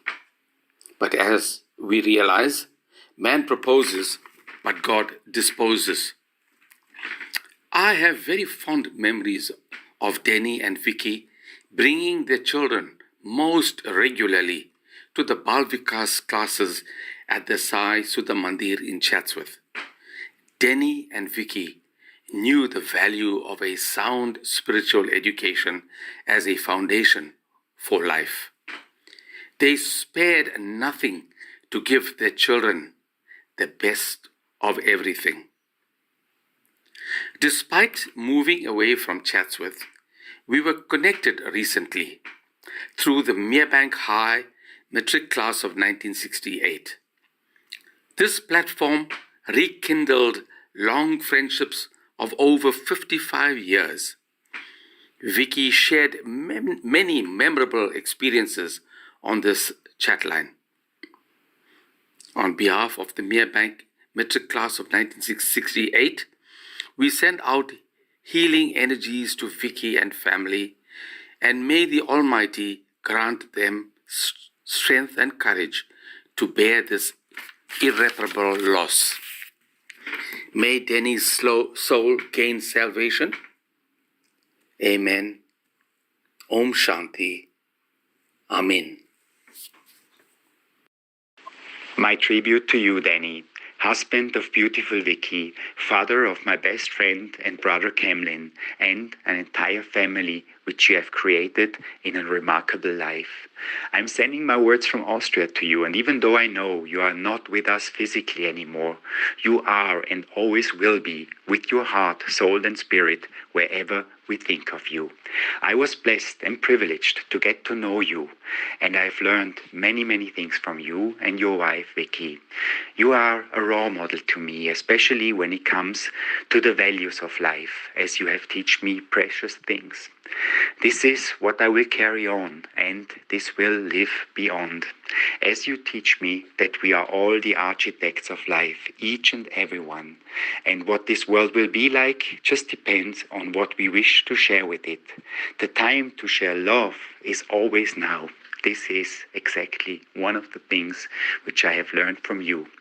And this is what I will carry on, and everyone around you will carry on. And this makes this whole situation very special and very tough for each and everyone to say goodbye, to recognize that you are not with us, as I said, physically. But we all understand and we all know that this is a door for you for another life, for something very bright, and sooner or later we will be together again. This is for sure. So wherever you are, we are connected to you. I will communicate to you. Doesn't matter, if we are physically together. No, it's all about the spirit and the soul. And of course, the love which we provide for each other. So having said that, I'm joining you and sending all my love on your last journey. As I said, we are never alone. We are always together. And we will live on what you have taught us. And again, it was my great privilege and honor to get to know you. And so I look forward to see you soon again and to be in contact with you wherever you are. And of course, I wish all the best to all the people at your funeral, to give them strength and of course lots of love. And in a way, I'm seeing you smiling at us when I think of you. And that fills me with energy and gives me confidence to move on in life.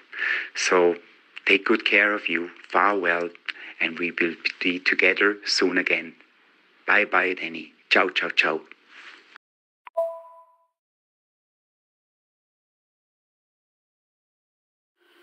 Dear Sean, Doreen, Cumlin, Sylvain, and Mayan, my heartfelt sympathies to all of you, your respective families, and to Vicky Snai. I thought losing Arthur just a week ago was difficult, but today is even tougher, having to say bye to you, Papa. Papa, my most handsome Papa, I will miss those moments of tender, loving care you gave to us all. The calls, the texts, the messages of endearment and encouragement always. You'd always say, "Hello, Mrs. Nay." Gosh, how am I going to miss your voice?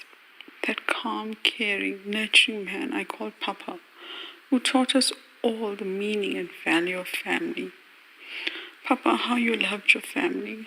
A love we can never forget. Vicky Snai, you and Papa were such an exemplary example of what love, commitment, and compromise is about. Papa was and always will be your soulmate. He will never leave you alone. You have 5 sons and grandchildren that love you. What a legacy Papa has left you. Cherish the memory and the amazing journey of life you all had together, living so abundantly, like 2 16-year-olds, so in love. God, how He loved you. The subtle touch of a hand, the easy banter, the regular arguments, the jokes made just to get a smile from the stubborn Denny, the scrumptious meals you prepared for him daily and shared with us, made us all have a real presence in his life, even though we were so far away. Vicky Snai, thank you for making my Papa's life so amazing. You're truly a remarkable woman. Papa, We let your physical body go today, but you will live on in every person that you touched. Know that I love you always, Papa. Om Sai Ram. Om Namah Shivaya.